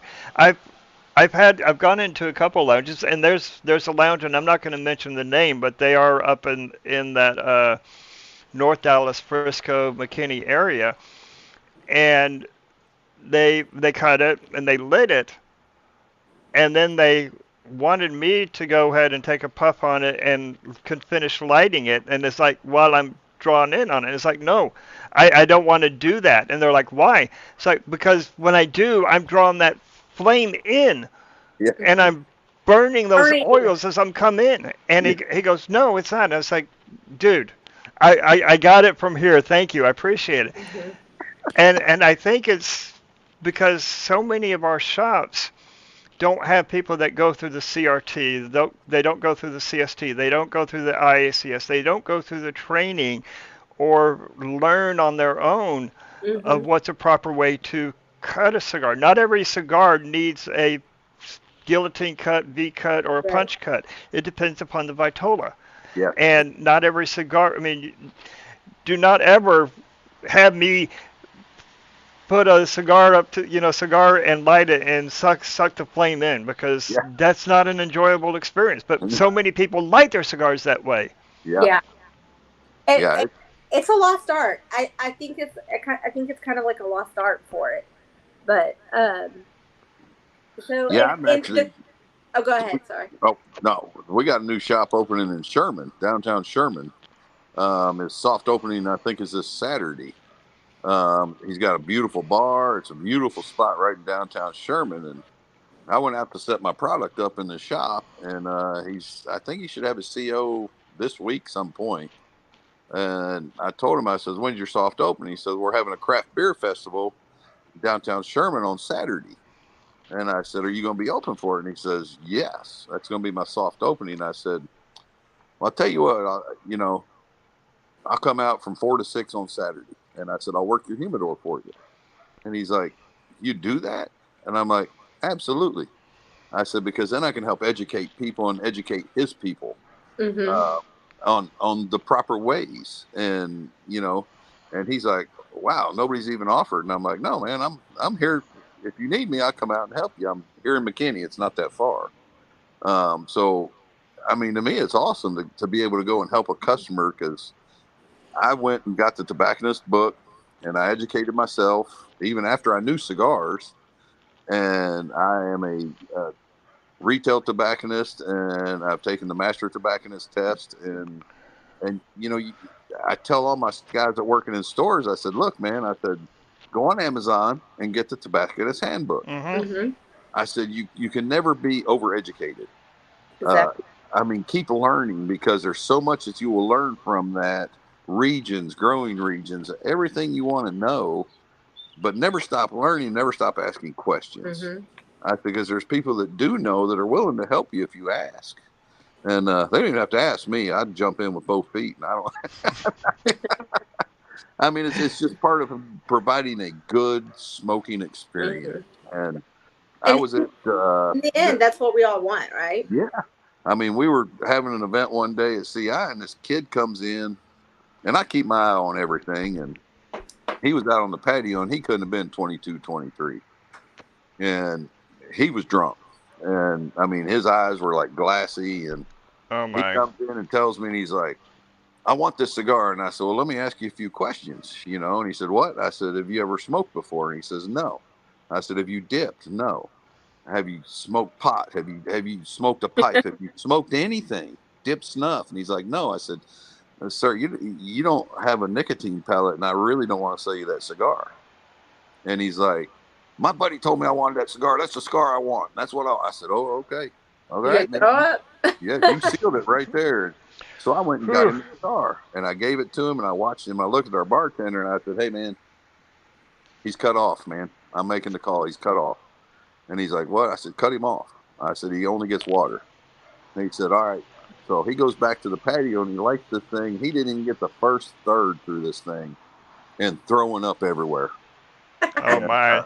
of course, the girls felt sorry for him, so they put a wet towel on his head and stuff. And he came back to the humidor when he finally got his stuff together. And I told the girls, I said, take him a sugar pack. And what? I said, take him a sugar pack. Mm-hmm. I said, it neutralizes the nicotine. It'll help him out. And he got together, comes back in the humidor, and he's like, man, I'm so sorry. I should have listened to you. And I'm like, look, man, there's a reason they call it damnation. Okay. There's ruination and damnation. I said, you had no business smoking either one of them. And I said, who told you to smoke this cigar? Oh shit. He I, said, I know exactly what cigar you're talking oh, about. yeah. Yeah, And exactly. he said, my buddy told me I had to smoke this cigar. I said, well, do me a favor. I said, your buddy set you up. I said, next time you see him, throat punch him. And he said, I guarantee you I will. I said, all right. And I went and I grabbed, oh my God, I think it was a champagne. And I said, look, here, I want to give you this from me. And he says, what? I said, I want you to take this cigar. And he said, why? I said, I don't ever want a customer ruined on a bad experience. Mm-hmm. So in 2 days, once your nicotine is settled down, I said, I want you to smoke this cigar. And he said, well, let me pay you. I said, absolutely not. I said, I got this, man. And he came back in the next week, and he's like, and he's sober. And he's like, he said, hey, man, you remember me? I said, yeah. I said, what'd you do to your buddy? He said, I dropped him, man. I said, good. Because he set you up, man. And we don't ever want to ruin somebody on a cigar experience, because then they'll never smoke cigars again. And we lost a customer, and Mm-hmm. never want to lose a customer. And he said, can I tell you something? I said, what's that? He said, that cigar you gave me, oh my God, it was phenomenal. I'm like, awesome. He said, can you pick me out some other cigars? So in the next 2 months, I built his palate up enough that he smoked that same cigar again, and he was fine with it. But he's like, nobody would ever do that. And I'm like, no, there's people that will do that. People are Yeah. willing to help you. David Garofalo, I don't know if you guys know who David Garofalo is. The guy's a genius in the cigar industry. He came down my first year. We had our sales meeting in Miami, and we're all in our office in Miami, which is a public lounge. So if you're ever in Miami, go by the office. You can only buy Perdomo, of course, but Imagine that. if Nick's there, Arthur's there, they will show you everything. They'll show you the warehouse. They'll show you our shipping process, because Nick's an open book. He doesn't hide anything from anybody, and everybody I've sent down there has absolutely loved it, and it's just a unique experience. And I said, that's the thing with cigars, it's an experience. And Garofalo did our first sales meeting, and I was full of questions because I worked retail, and a lot of our other reps were, I mean, they're just sales guys. And I said, okay, I got to ask a question. I said, have you ever put a value on a customer? And he said, absolutely. I said, what do you value a customer? He said, over their lifetime of smoking, $50,000. He said, and it only takes 1 second to lose that customer. Oh Mm-hmm. yeah, He absolutely. said, so do your job, do it right, and make them happy, and your retailers will love you for it. Mm-hmm. So that, I mean, that's, as a sales force, that's what we try to do every day. We try to make it a great experience for all of our customers and our retailers. So Here's an example of where someone that a retailer, I'll lightly use or loosely use the term tobacconist. But this person wasn't, and I was in a humidor, and a new smoker came in and said, I don't want anything that's going to be too strong. I don't want anything that's going to kick me in the cojones. mm, And the guy working it said, okay, I've got one for you here. This is a Connecticut wrapper. It's going to be a light smoke. And I'm watching out of the corner of my eye what he's picking up. And Red, you're going to know, you're going to get this. And he goes over to Black Label and picks up the porcelain and hands him the porcelain and says, you need this is going to be a good, nice light. It's a nice Connecticut wrapper. And the guy goes, okay. So he picks up a couple of porcelains and a couple of other cigars that the guy recommended. And the other cigars that the guy recommended were along, lighter cigars, easier, smoother, creamier cigars. One of them was the Espinosa La Crema, Yeah. which is a nice, easygoing cigar. And after the tobacconist walked out, I went over to him. I said, "Those cigars right there," and I pointed to the porcelains. I said, "You need to put those back up." And he goes, "Why?" And and and I said, "That one is going to kick you in the cojones like you don't want. It's going to knock you on your feet. And if you're just getting started into cigars, you may be able to handle it, but most likely you're not. You've got to build up your palate for it." And he goes, why is the nicotine too strong on it? I said, it's not the nicotine that's too strong on it. It's all of those other peppery notes. It's just the boldness. It's just a powerful cigar. And he goes, well, what about these others? I said, those others are good. And I said, and I pointed out a couple of others, and Champagne was one of them that I pointed out to him, and he had some Oliva I was O's, gonna say which we talked Oliva. about. And I he went out and bought the cigars, and I went back out there, and the tobacconist, the guy, he goes, that guy didn't buy any of those porcelains like I had sold him, and he like I told him to buy, and I said, yeah, I told him not to because the cigar is going to be too strong for him. And he goes, man, you don't know what you're talking about. And somebody else goes, dude, that's Graybeard. He knows what he's talking about. And he goes, yeah, well, you lost me some sales. I said, no, I saved you a customer. yeah, I yeah. saved you a customer. That, Now your customer may come back, but he may not trust you. And he goes, so I need to learn more about cigars? I said, and I looked at him and I said, absolutely. would you ever go to a tattoo shop and get a tattoo from somebody who has no tattoos? And he So goes, true. no. I said, so why would you sell somebody a cigar when you don't know your cigars? If you want to continue on, learn your cigars. And that's like one thing is I think that like before I started doing the CRT, I've been smoking cigars, so I have my favorites. And it's funny because the guys at the shop call me a cigar snob, and I'm just like, I just know what's good and y'all don't. No, I'm just kidding. I'm just kidding, y'all. But no, and they do that. But my thing is I think I have tried almost every cigar that we have, just so I can smoke it and I can taste it. So that way I know what someone's palate is like.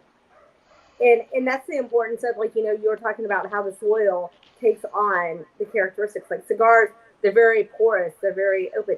And that's kind of like, they take on whatever is around them and their surroundings.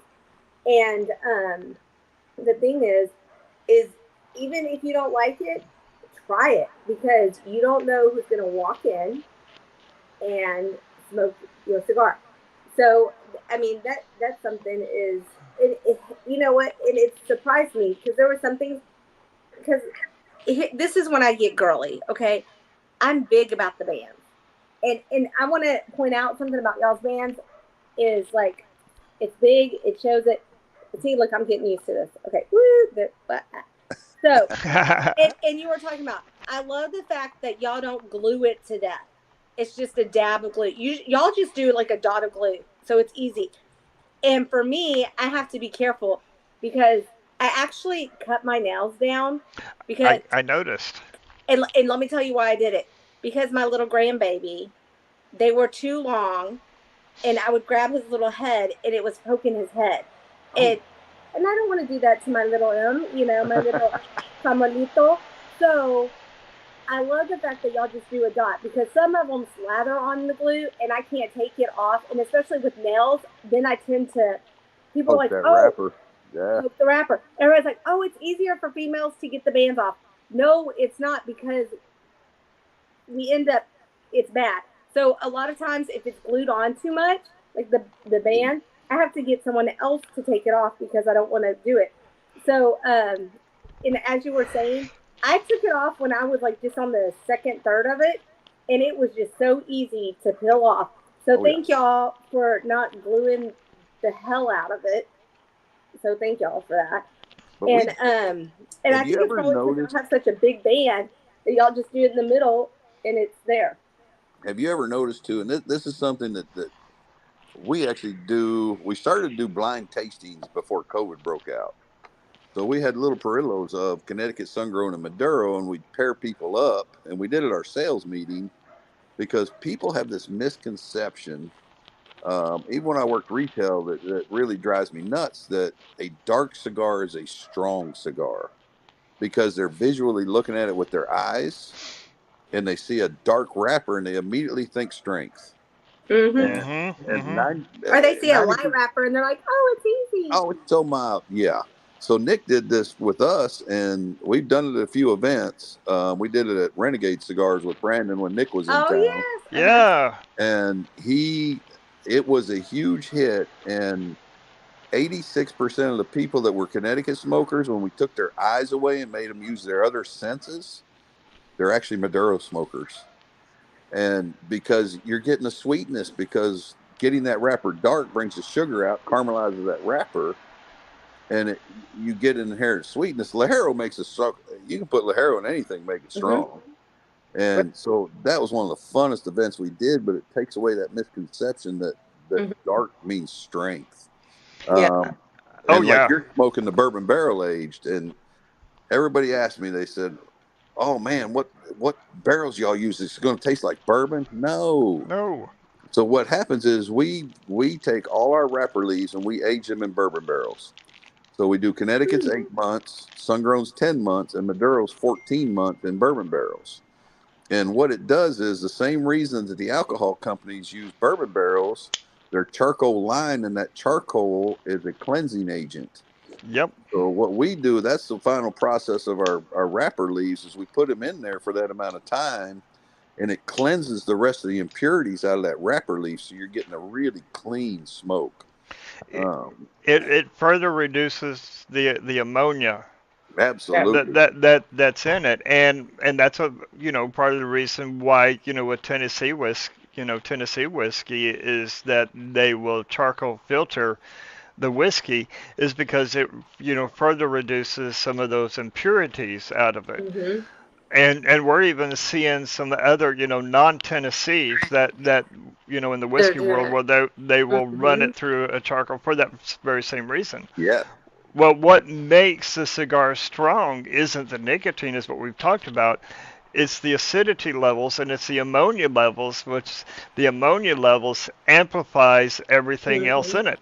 There's a reason why cigarette manufacturers talk about cigarettes, that they actually add ammonia to the tobacco in the cigarette because it amplifies that addiction factor that's in nicotine.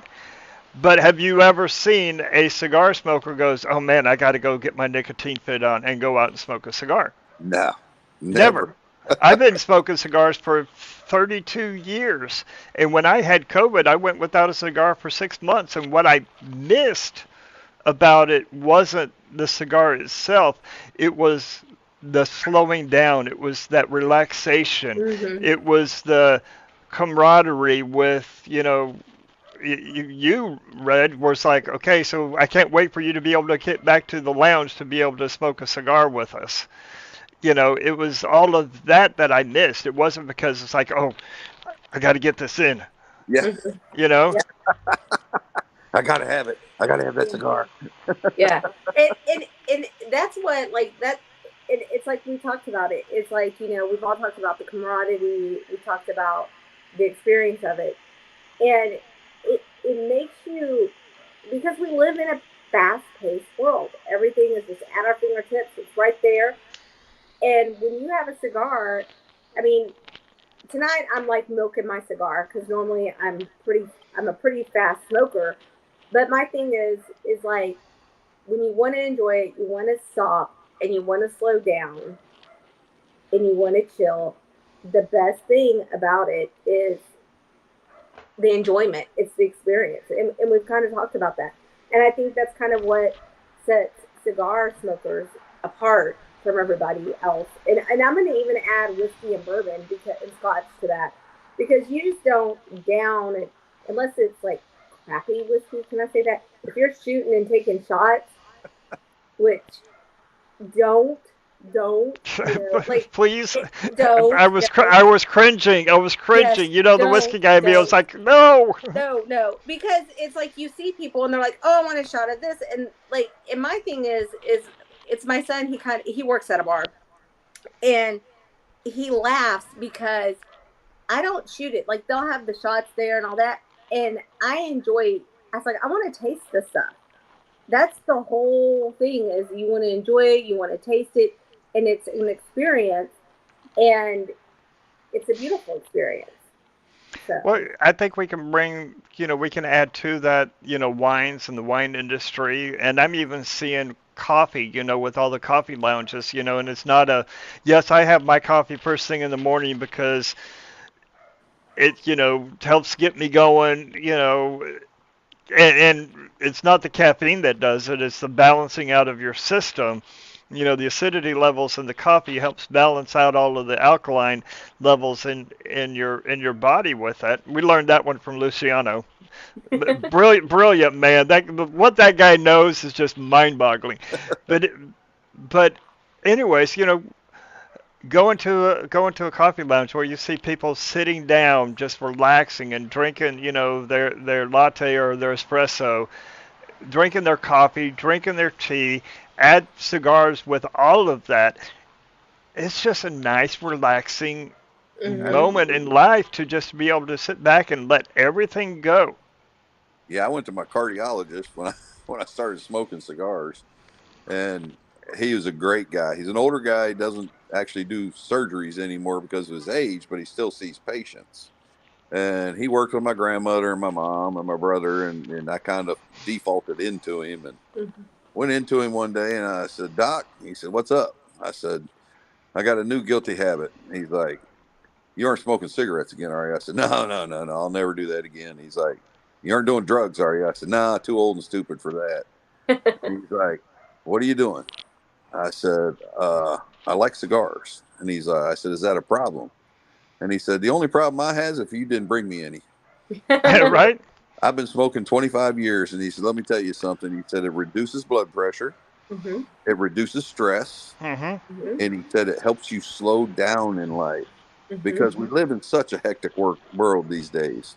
And everybody needs to slow down every so often. Just take a minute back and think and just relax. And What? it's a huge part of it. I mean, Well, when I was in the hospital back in 2020 for the COVID, and I mean, I went into the hospital. My in, infectious disease doctor, who was the one that was treating me, said Mr. Yancey, had you not come in today, you would not be here next week. oh, wow. I mean, it was pretty serious, pretty bad. And he goes, okay, do you, they're going through the standard, questions. Do you smoke? I smoke cigars. How many do you smoke? 7 to 10 a month, a day. Okay. And everybody along the line, even the respiratory therapist is okay. And finally I get to the respiratory therapist, and I'm like thinking, surely she's going to say something. I said, why do you guys keep saying okay when, and I knew why, but I wanted to hear it from a medical professional. And I hadn't met Dr. Caffey yet. And she goes, well, you don't inhale cigars, and it does has so many other health benefits for you because of all of those. Well, 2 years later, and I ended up having surgery on my elbow, and I got a bone infection, and so I had a PICC line put in. And I go into an infectious disease doctor, and it's the exact same infectious disease doctor that treated me when I had COVID. And he goes, "I remember you. You were the one that I treated had COVID, and you smoke cigars." And I said, "Yeah, that's me. I think I remember you too." Said you're the one that put me on, so and so, and really saved my life. And he goes, "Yeah, you were kind of touch and go there for a minute." He goes, I wanted to let you know something. I was like, uh-oh, what's wrong? I can't smoke cigars anymore? He goes, you can smoke cigars, just not while you're on this medicine, please. But he goes, I started smoking cigars, and he goes, I get what you were talking about with the relaxation on it. And this guy's from, in India, and now he's taken up the, smoking cigars. And it was like, it must really say something when an infectious disease doctor says it's okay. Yeah, Nick said he told us that when the FDA was put in charge of the cigar industry, which was kind of ridiculous to begin with, he said all the manufacturers were sent a letter by the FDA wanting to know the ingredients in cigars. And Nick said that took all of about 22 seconds. He said natural tobacco leaf and fruit pectin. He said it's non-toxic, it's natural, and he sent it to the FDA. And he said when they got it, they called him back and they said, "Sir, you're lying to us." And he says, "What do you mean?" He says, "There's like over 1,000 carcinogens in cigarettes, and you're telling there's nothing in cigars?" He said, "No, it's a natural tobacco leaf and fruit pectin." And they had a hard time believing it. And he said, "This is not something that we add a bunch of stuff to. It's a natural leaf." And it took them years to wrap their head around this stuff, and they're still kind of on our back. But Yeah.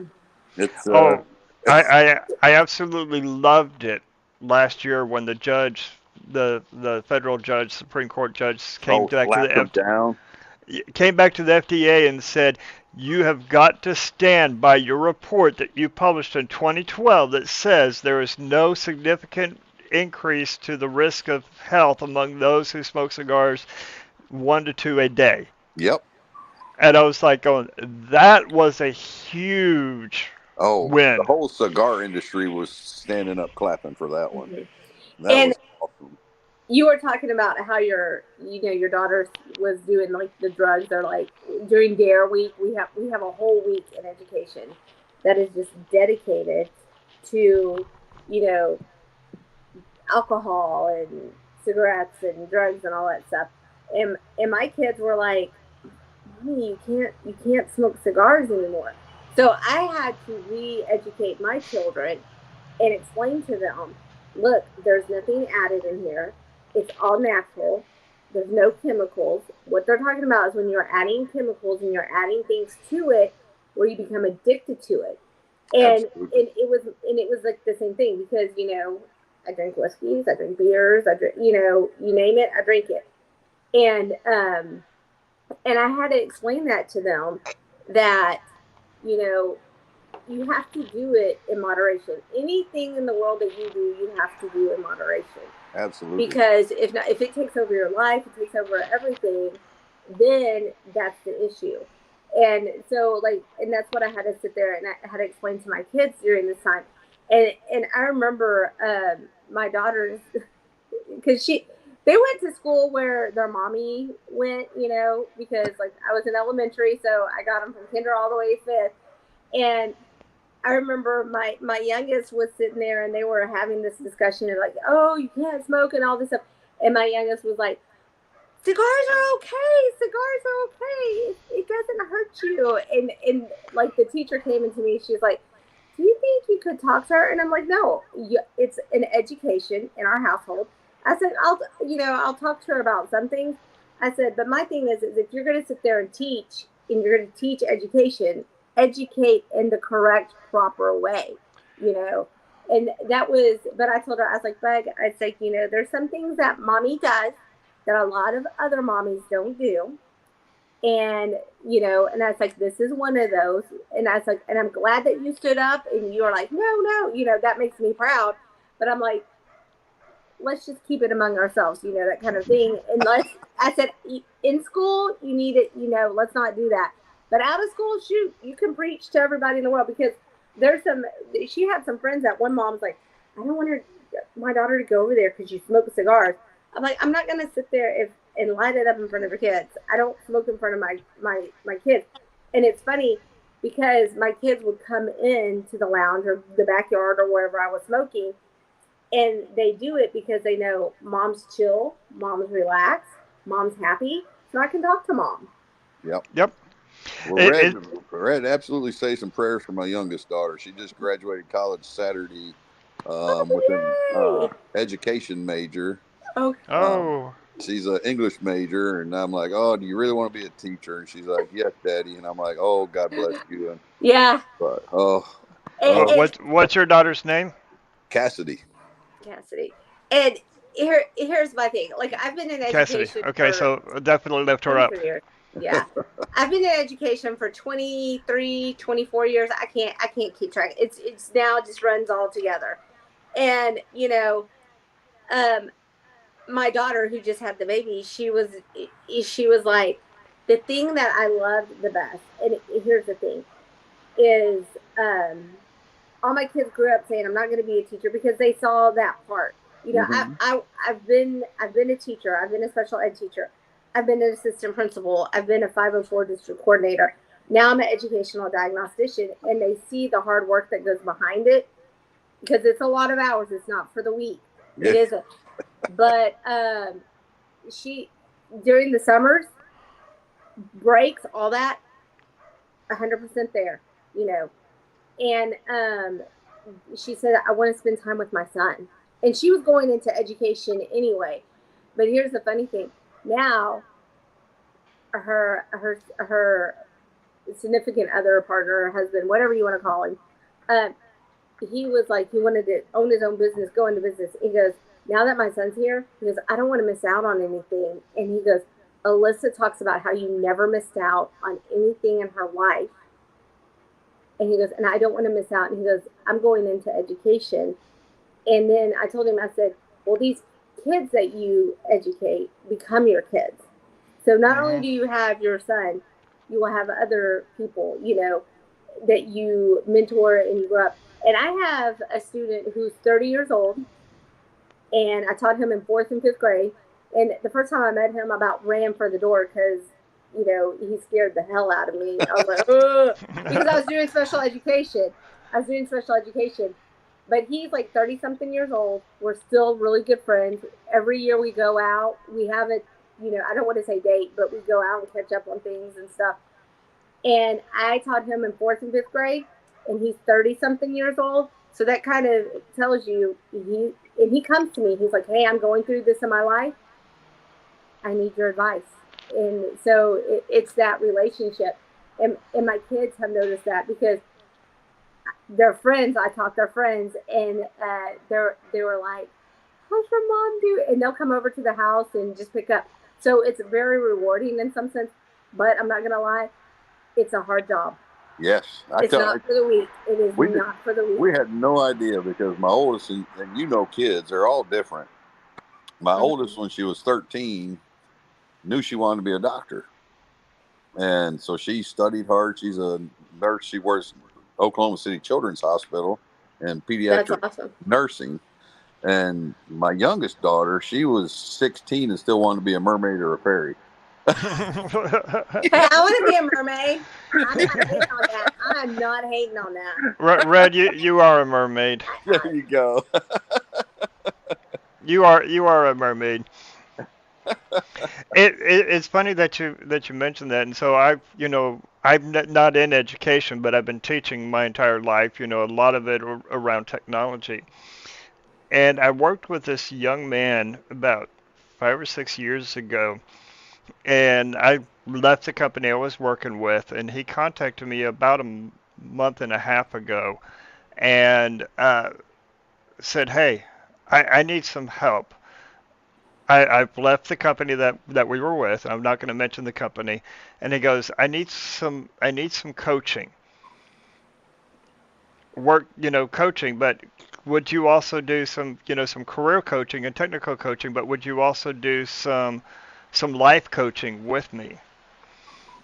And and I said, yes, I will. I said, I understand, I'm going to be hard on you because, everybody else in your life, because I know you, has been soft on you and has allowed you to build up some of these uh, False bad habits. expectations. Yeah. Yeah, false expectations, bad habits, and it's built up some fears in your life. And he goes, okay, okay, we'll do that. And one, it was a great honor to me that he sought me out just, from us having worked together, years back. But the other day, he goes, man, the relationship that you have with your kids is just amazing. And he goes, you're almost like the dad that I never had. And I look at you that way. And he goes, can I call you dad? And I said, well, if you want to, it might be kind of weird though, because you're in your 40s, and I'm only I'm in my mid 50s here. It'd be kind of weird, but I get what you're saying, and I appreciate that. But it's all this to bring out the point is that you never know the impact that you're going to have on somebody's life, even if it's just a Absolutely. passing moment. Everybody that we come across, we're going to have some type of impact on their life, either positive, it be a blessing to their life, or we're going to be a detriment, a negative impact on their life. We're always going to have some kind of impact. Well, Yeah. and oh god, I was gonna say, like, here's my thing is now that COVID's open, schools are back up and everything, they're always looking for mentors, Mm-hmm. especially for men. So here is my challenge. And it's mental health month. So it kind of goes hand in hand because a lot of the mental, health things is like, yes, there's PTSD, yes, there's anxiety, there's bipolar and all that stuff. But if you have someone that's stable in your life and you have a mentor, and men are taught you don't talk about your emotions, you keep it in a jar, you put the lid and you keep compressing it. And it's after, like, it's almost after 9, so I can say it. It's almost 9. That's just fucked up shit, and it's just gonna fuck them up even more. Yes. So my thing is like, guys, if y'all want to do something, and like I hear a lot of people talk the talk and all this stuff. You talk it, but walk it. Mentor somebody. Take that time and mentor, and especially men need that. You know, our young men need that because most of the mental health issue comes from our men, and that is something that at first you're like, well, I'm 50, I'm 60, what can I have in common? These guys like TikTok and all this other stuff. You would be amazed about the friendship and the love and the respect even young men have for the older. I don't want to say the older generation because that's what it used to be. So like my thing is like, get involved in something and do it. And I think it's kind of, you were talking about how Nick comes in and he's an open book, and think about all the people he's mentored in his life. And when you go into shops, you're mentoring, you're teaching people, and it's but our young people really really need it. And schools are open back up. I mean, yes, you're going to have to do a background check and all this stuff, but it's beautiful. And here we go now. I'm going to go to another thing. And Graybeard, I'm sorry, this is and Pat, I'm sorry, but a lot of schools have what they call watchdogs, where they have dads or men that go around and patrol the school, making sure everything's safe. And if you just see a man in the school, because like what uh we see mainly women in our school. That's why we're an easy target, especially elementary school. There's not very many female teachers there, and you have men patrolling, walking the schools.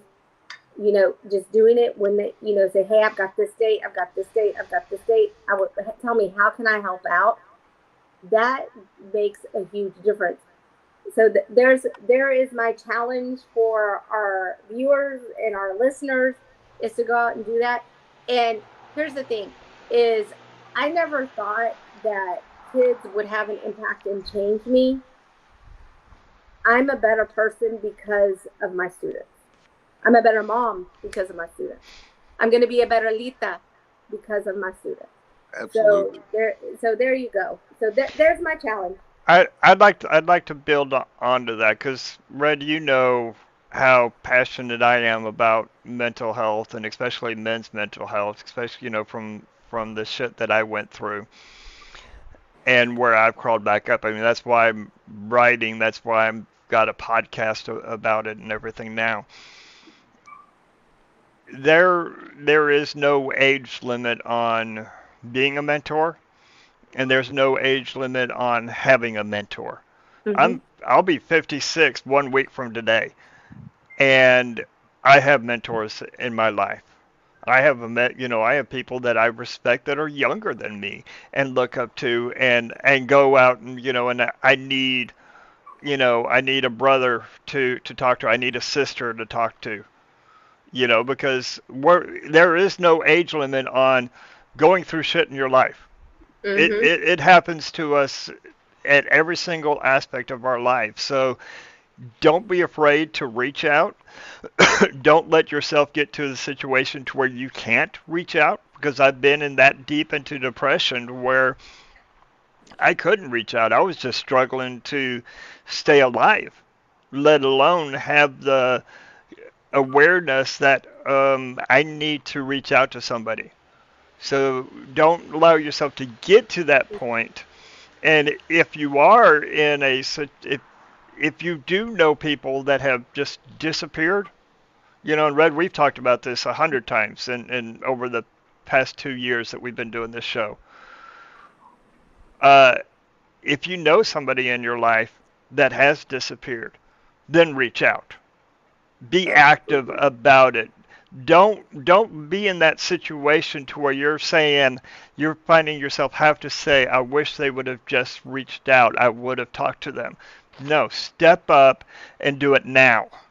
Yeah. Mm-hmm. I coached both my daughters. I coached. I never put the stem on the apple, as they say. So, I mean, both my daughters I coached in all their sports growing up, and mostly volleyball and softball. And the kids I coached in softball, uh, I coached these kids since they were 7 years old, some of them all the way to high school.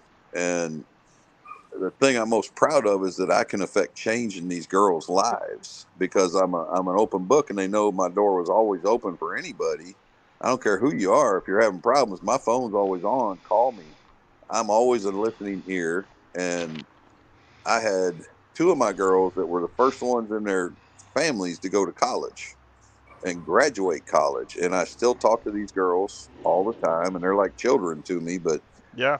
I not only got to teach them sports, but I got to teach them life. Mm-hmm. And that's what a lot of people miss on. They're not teaching these kids life. They're teaching them, oh, this and that. No, you got to teach these kids life and a support system. And it's huge because, I mean, I've had a lot of times that I've had people in my life older than me and younger than me that have helped me through some really dark times. And it's priceless to me. And I always try to pay that forward.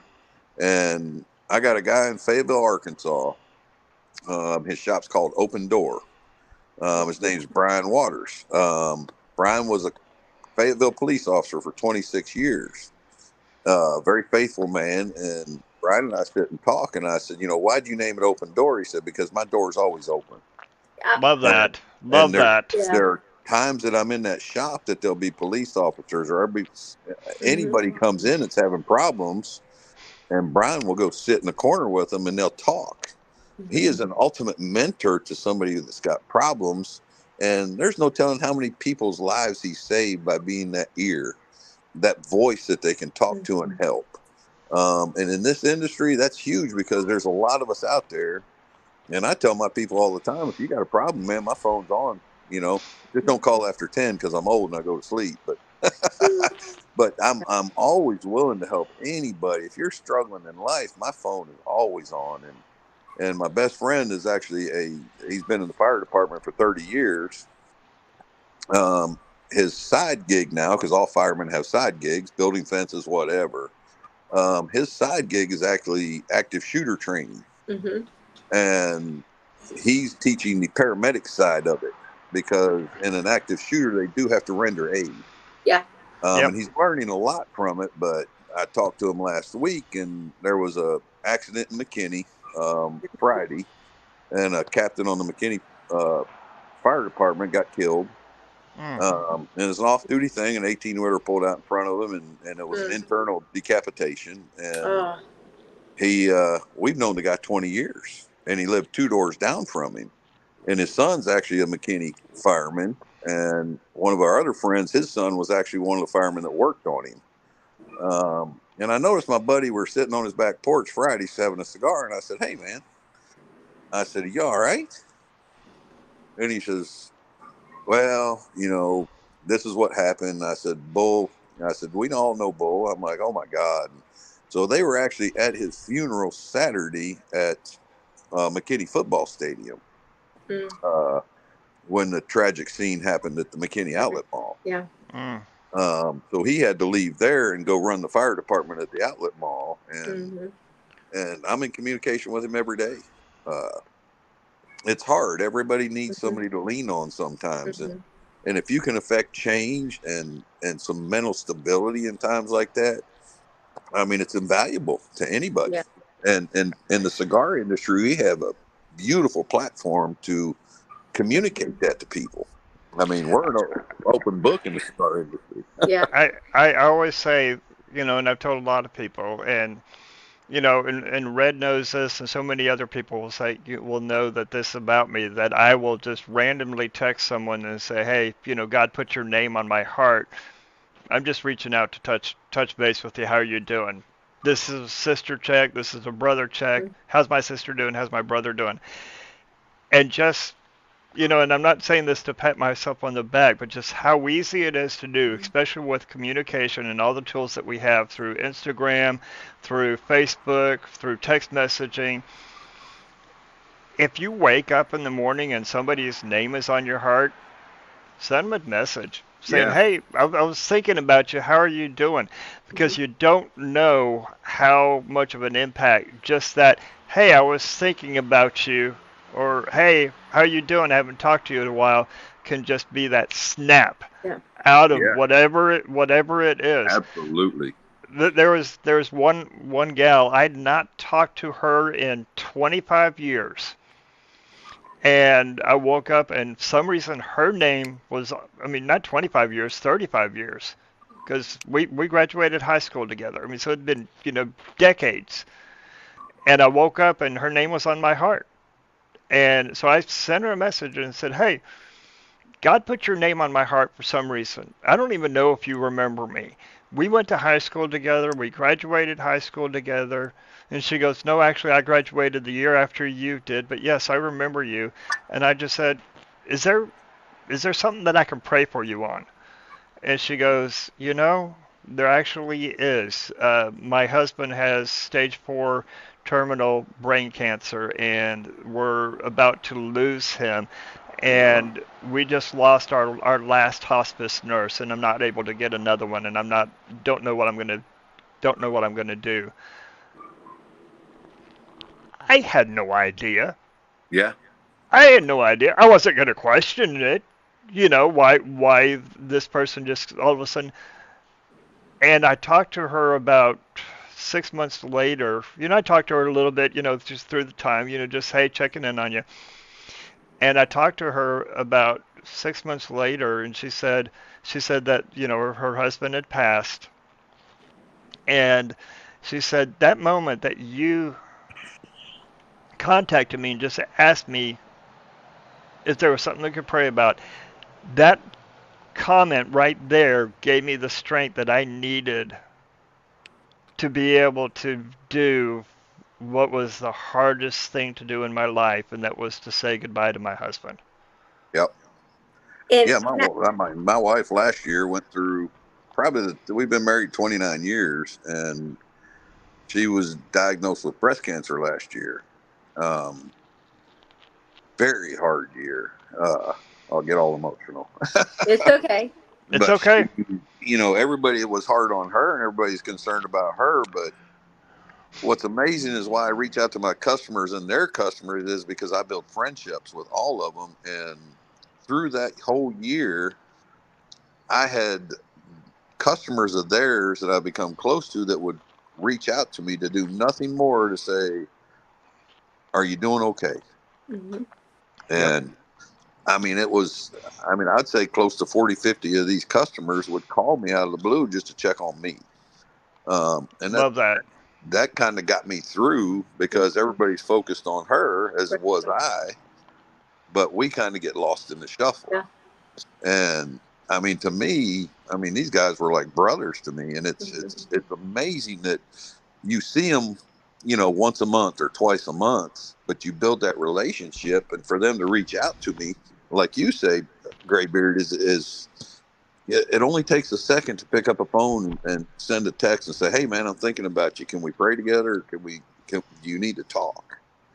And man, that got me through the last year. So And that's kind of like, because like the shop isn't that far from the mall, you know. And I read things as like, prayers and condolences, that's great. But action. Like my parents, like I'm the youngest of 5 children. My parents were older when I came around. I'll just say it like that. And it is it's the action. They Hmm. always said actions speak louder than words. Your actions, even if it's just like, dropping off, a handwritten note, or a text that says, "Hey, how you doing?" Because you know, and I think it's kind of like, as you were saying, everybody was taking care of her, but you're trying to take care of her, and it's a stressful situation as well. And the thing is mentally, sometimes you get lost in that because you want to take care of her and you want to be there for her and you have to be the strength and the pillar, but you had to have an outlet as well. And so it's kind of, I think it's like we sometimes we don't know what to do in those situations because we haven't been with it or we're uncomfortable. We don't know what to say. And, you know, even if it's you ask, say, "Hey, what can I do? What is there something that I can do?" And my thing is like, here's my thing is a lot of times that we say, "I don't need anything," because we've been conditioned to do that. And we need to stop that. We need to say, "Hey, I need you to pick up the kids. I need you to do this." Because like I know that whenever I went through cancer, and I had to learn to rely. I'm an independent person. I am so independent. Just in case you can't tell from my personality, I do everything myself. If I want something, I don't wait on anybody.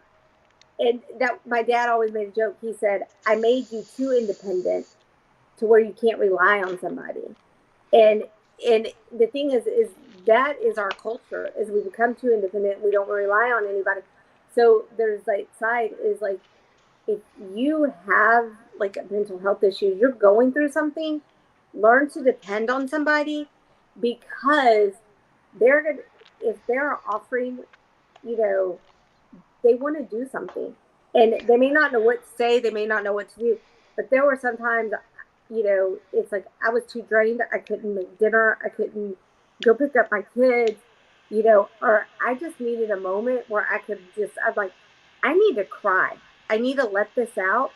And I just need, 30 minutes where my kids don't see me cry. Can you go pick them up? I'll give you money, whatever.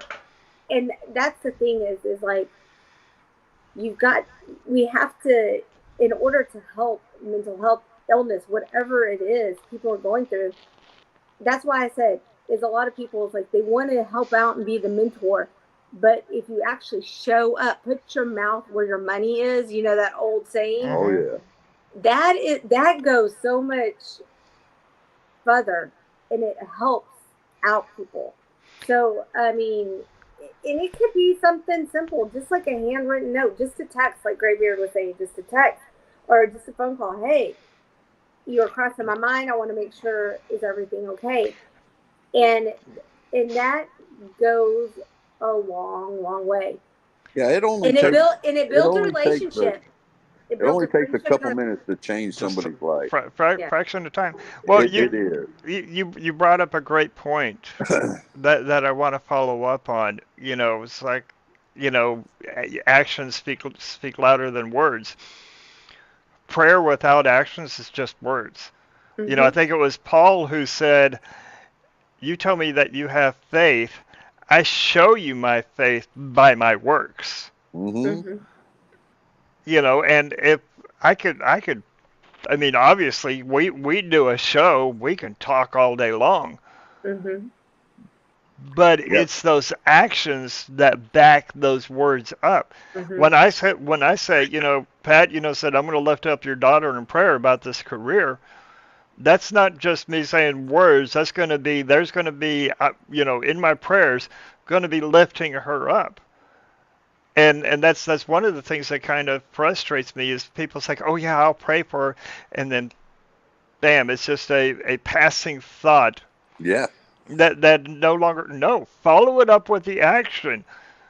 And if you say that you're going to pray, do so. Mm-hmm. It, you know, someone calls me up and say, hey, I need somebody to talk to.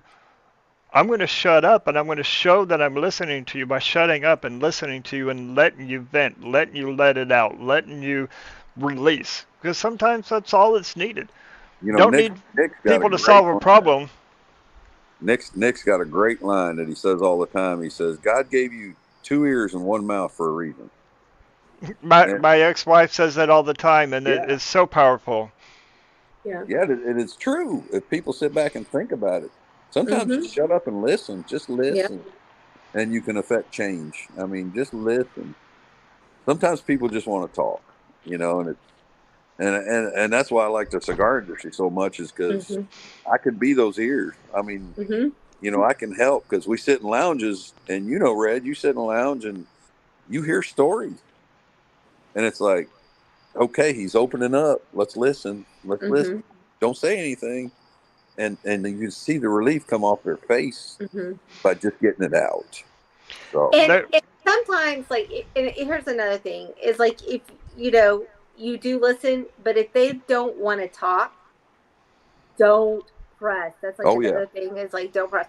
But and it's kind of I went to a cigar lounge uh, and it's amazing because like there was a new smoker there, and he said, "I love the cigar industry because people are so helpful, so wonderful."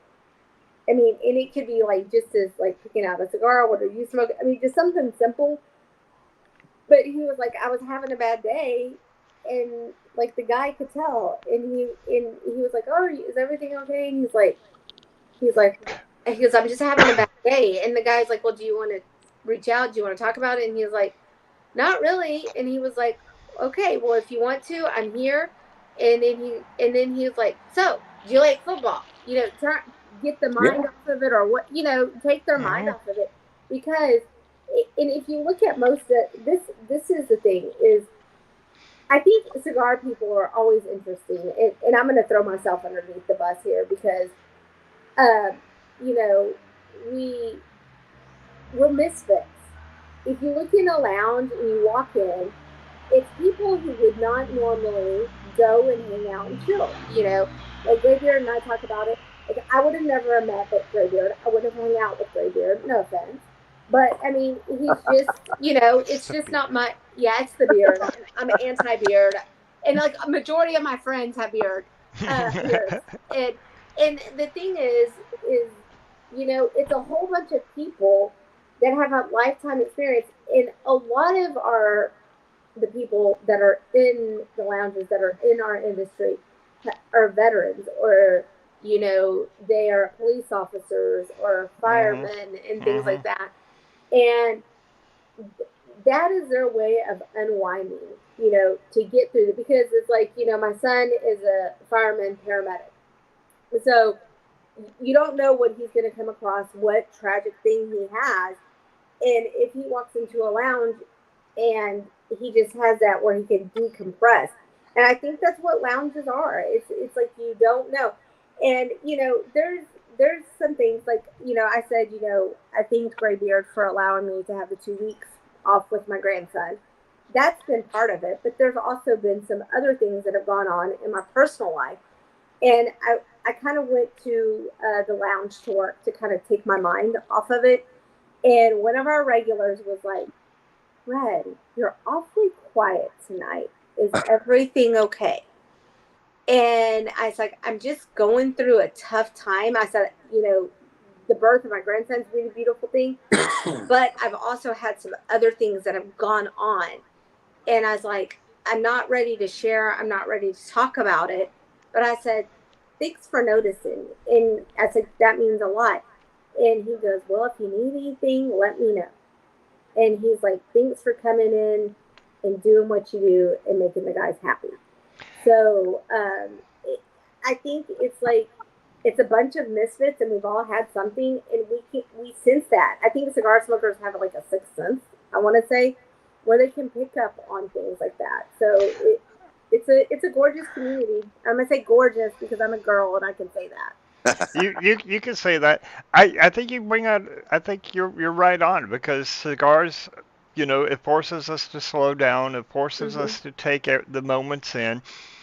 And Red, we both have been in a lounge, and Pat, I'm sure I know you've been in lounges too, where we've seen a regular who always sits in one particular spot, Oh yeah. and then come in, and this person is now hidden back in a corner somewhere, where they're like sitting, where everybody else is sitting in part of the conversation, and now they're sitting off by themselves. We notice that. Mm-hmm. So back to the taking action, take action on it, and Mm-hmm. just maybe go down and sit down and say, hey, can you know, can I pour you? Can I give you a pour of some bourbon? Or hey, I've got this Here's the cigar stick. for you. Let me Yeah. here's a stick for you. And the person may go, hey, I appreciate it. I'm just having some chill time just with myself. Just let that go. But that one simple little moment Yeah. could mean the absolute and could be the difference. That talking about CI, Zach, you know Zach. Zach works out at the lounge, and Oh Zach yeah. also works for us with Leaf and Grain. He was key on bringing you on the show tonight.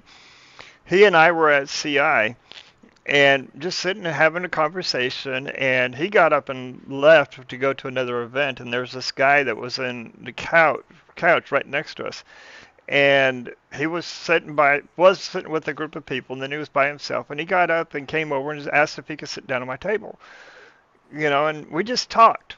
Yeah. Didn't talk about anything specific, nothing, really, just talked. And I saw him about 6 to 9 months later at a ACDC tribute band concert. The name of the band is called Back in Black. It's a great show. And my group of people that I'm with, and we're down at the front. We're rocking and drinking and such. And came up to intermission, and this guy came up to me, and he goes, "Hey, you remember me?" I go, "Yeah, we talked at CI months back." And he goes, "Yeah."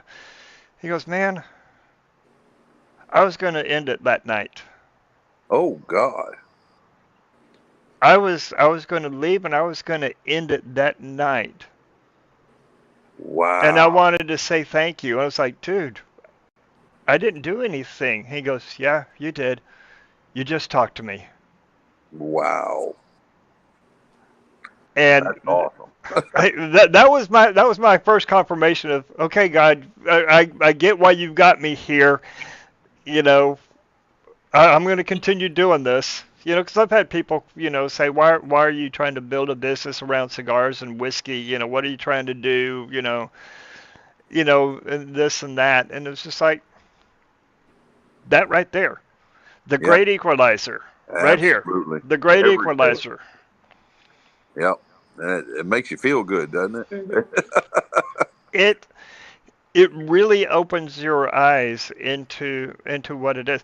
And here's the thing. To borrow Red's phrase, here's the thing.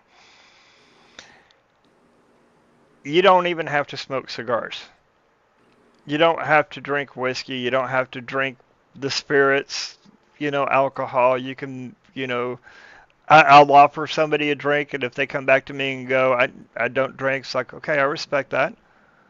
You don't have to participate in it to be a part of the culture. Just being there. I mean, Just just being being there. there. Yep, absolutely. And I've known, and I hear this a lot because and here's what I'm gonna say. I'm gonna say since COVID, the amount of women who have smoked cigars. Well, I want to say within the last 2 years, but especially since COVID, it has increased tremendously. Yeah. It's been big, and for me, it makes my heart happy because I've been doing it for like 26 years, 27 years. I've lost count, but that's great. And there's women that just will go in there, and I've noticed this, and they'll sit and they're just sitting there taking in the smells of the cigar. And it could be of like their dad. Their dad used to smoke cigars. Their husbands used to smoke cigars, and they lost them. And they just want that feeling. And it kind of comes to show is like I recently gave, so I'm in the educational diagnostician side where I evaluate people's mind basically. And I was talking to our school psychologist, and she came in and she goes, "Oh, your truck smells like cigars. It smells so good." And I was like, I can spray some perfume. She goes, "No, please don't, because I had a family member, like my grandpa used to smoke cigars, and it's reminding me of him, and I just want to sit here and think about happy memories." Wow. And I mean, I didn't know. I mean, I didn't know that she didn't share that. And it's funny because they know I have an alternate lifestyle that's not just education, let's so to speak. But I mean, it I never knew what is this alternate lifestyle. and it's just a neat thing that some people just want to sit and just be a part of it. And I've seen men bring in their wives and they don't smoke, but they like the camaraderie of a cigar lounge that it brings together. So it's really cool, and get in there, and then they eventually start smoking because they like, "You smoke cigars?" And I'm like, "Oh yes," and usually I'm like, "Oh well, this is a good starter stick," and then like some of the men were like, "Well, shouldn't they start on a flavored?" And I'm like, "Let me throat punch you first," and Yeah. I make a joke with them. I'm like, "No, we're not going to start them off on the flavored. We're going to give them this, and if they don't like that, then we'll go over and start them on the flavored." But I said, let's start them off. Like, let's treat them like grown women. Grown women Yep. do smoke real cigars. So yeah. Get them that Perdomo champagne in there. I was gonna say, get on the champagne. So yes. So And, well, and I was gonna say, how many facings does Perdomo have? Because we talked about the champagne, the Maduro, the sunflower. So we've talked about some of them. So how many facings? Oh Because Lord. I feel like it just takes up one whole space in our humidor. It's just like it's from top to bottom, this whole shelf. So and the funny thing is I've never counted. I'm just like, that's the Perdomo section. That whole area is dedicated to Perdomo. And So, we love Philip for it. it's like Perdomo. Yeah. And y'all got Yeah. a good location in the humidor too. Yes, we do, and I appreciate Philip every day for it. He is awesome. So, yeah, and it's yeah. I mean, we go everything from our bundle cigar, which is our frescoes. We're one of only a handful of manufacturers that our actual bundle cigars a premium long fill. We don't use chop in anything. So we start with the That I did Fresco. I not know. know. On Yes, that this one, is I'm like, woo, it's let's a bow down to Perdomo for that it is moment. a there's other companies. There's two other companies that do it, and uh it's we start with the Frescos. We go to Lot 23. We go to the Habano. We go to the 20th. Champagne. Unfortunately, the ESD's gone, but man, that was a phenomenal cigar. And Yeah, that was. So I was sad when that one was he, gone. there's rumors he might be aging tobacco for future releases. We're hopeful, but Mm. Nick won't tell us. he'll wait till, like, y'all know the same day that we know. When Absolutely. Half Wheel releases it, you're like, oh, we got a new facing. Oh, Okay. Nick, I love you, man. Say, we need to get it to the point where it's not when Half Wheel releases that information, to where it's, man, did you see on Leaf and Grain Society's website That's that right. that's what we need. So help You us can out be here, our Pat. avenue. You can be our avenue. Woo woo. Absolutely. We'll take it. We'll do it. Well, Uh, that kind of brings us around full circle, and we're at 2.5 hours in, and this has been an incredible conversation. Uh, like we always do. I didn't tell you this. I didn't tell you, but we tell all of our guests who are coming on. It's like, just fair warning. We'll we'll talk about everything. We may talk about faith. We may talk about God. We may talk about mental health. We may talk about women's issue, men's issues. That there's nothing that's off the table of what we could talk about.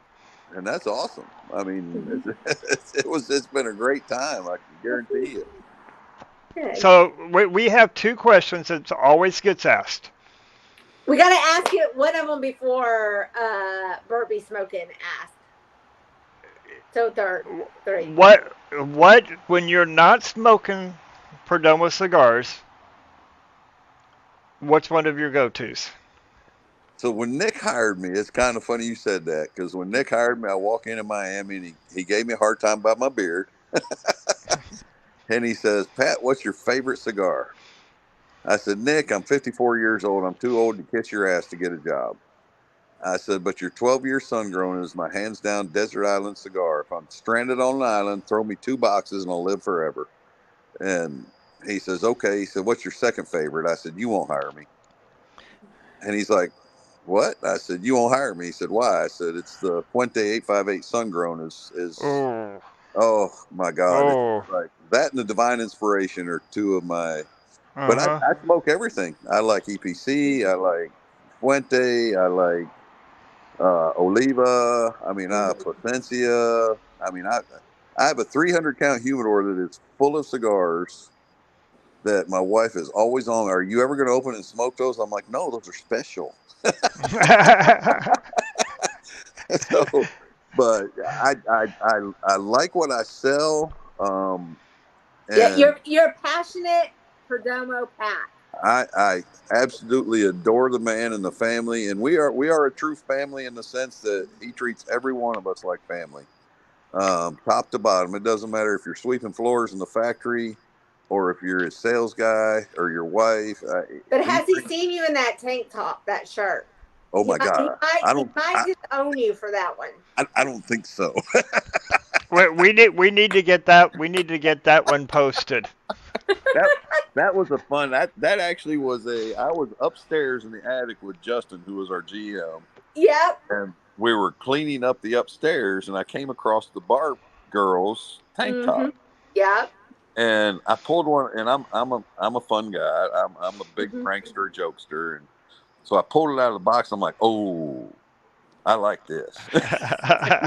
He starts And he laughing. He's put it like, on. so I go down to the humidor and I put it on over my undershirt, and that's where the picture came from. And they came to us that night because the bar back called. He didn't have the nerve to come in person and quit. He quit on a Thursday.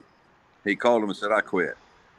Well, it was Friday, and the bar general manager with Morgan was like, I don't know what we're going to do for a bar back. And I'm like, well, you know what? My wife and daughters are out of town. They got the dog with them. I got nothing to do.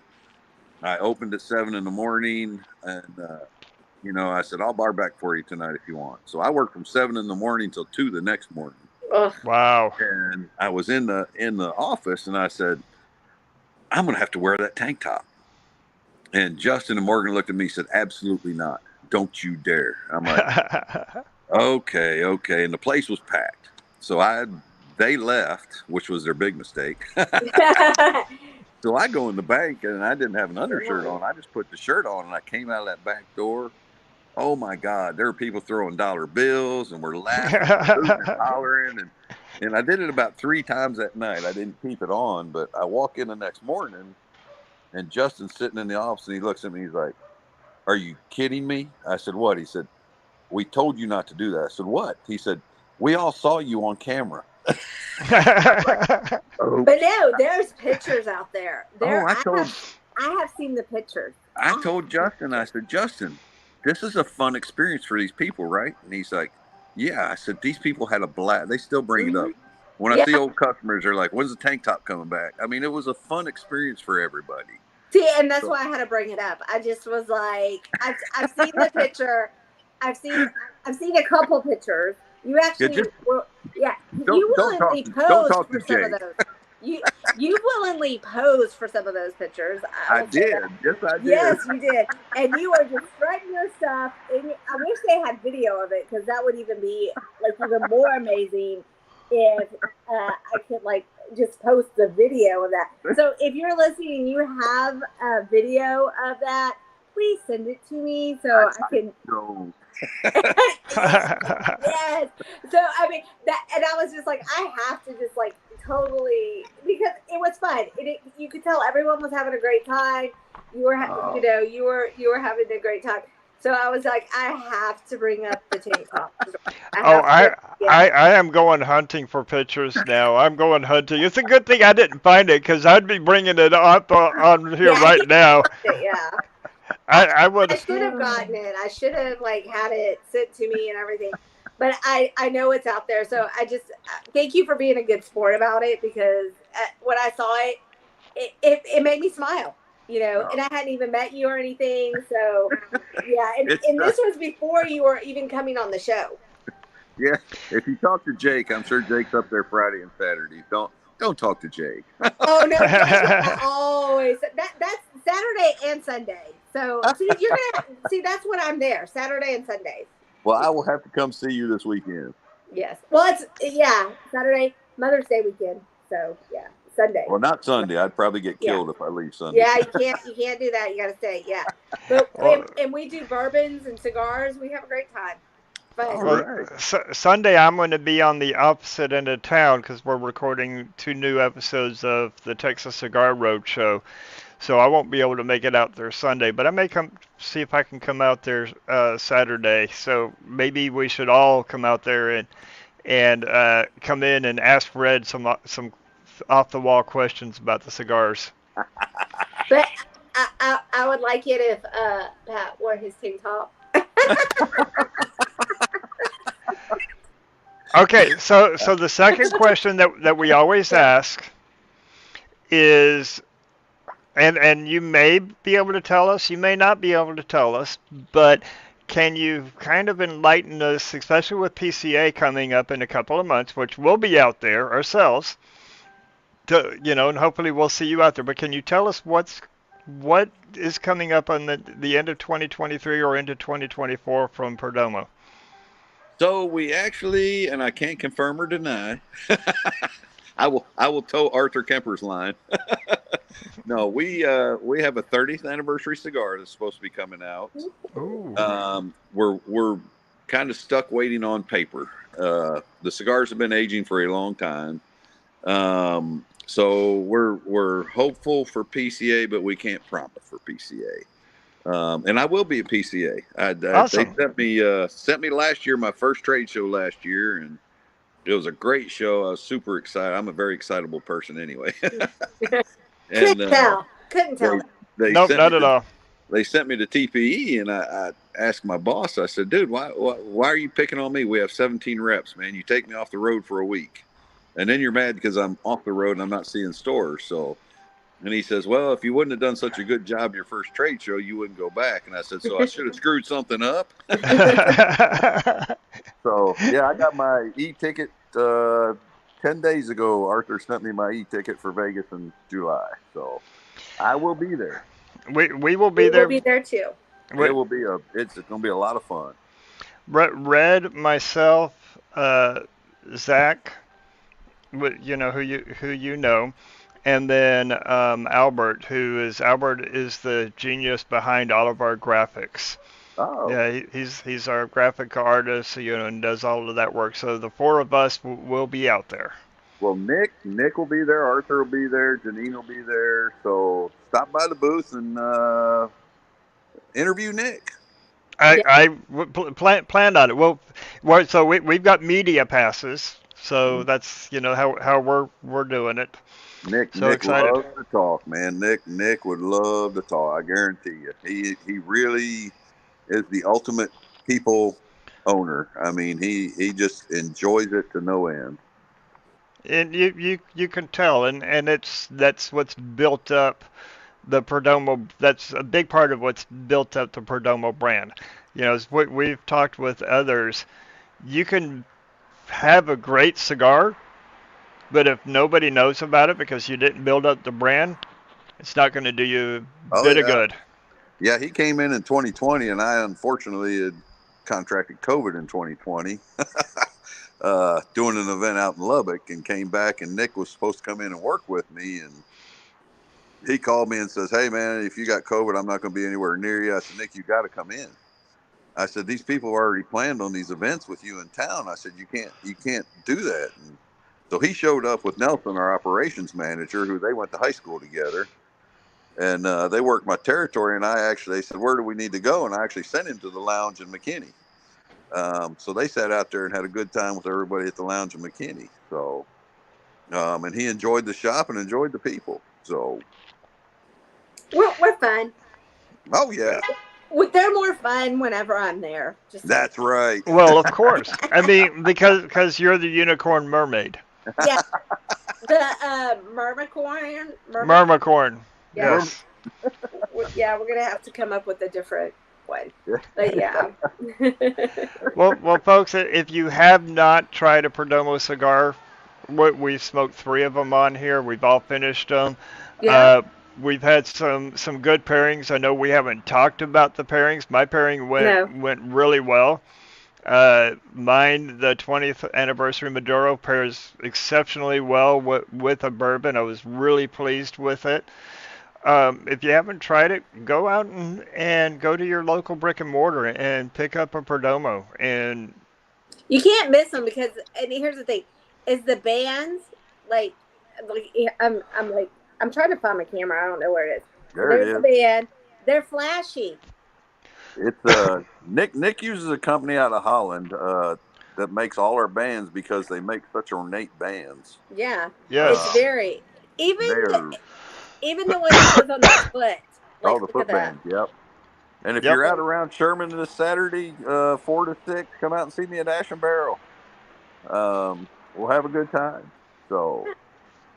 And then Saturday at the cigar lounge. Yeah, come up to the shop Saturday night. I'll probably drag in there. I'm only about 3.2 miles away. Oh, sweet. All right. Yeah, I'm moving. Well, next week for us, it's back to our pairings. So we're going to come to you. Red and I will come to you with a pairing that we'll walk through. We'll do a food pairing. So we've been on 2023 for our pairings has been a theme of what we call the full pairings: food, cigar, and drink all together. Oh, nice. Working through it all. And we've done chicken, we've done game meat, we've done sushi. We've done hamburgers. We had big, huge, beautiful, juicy burgers.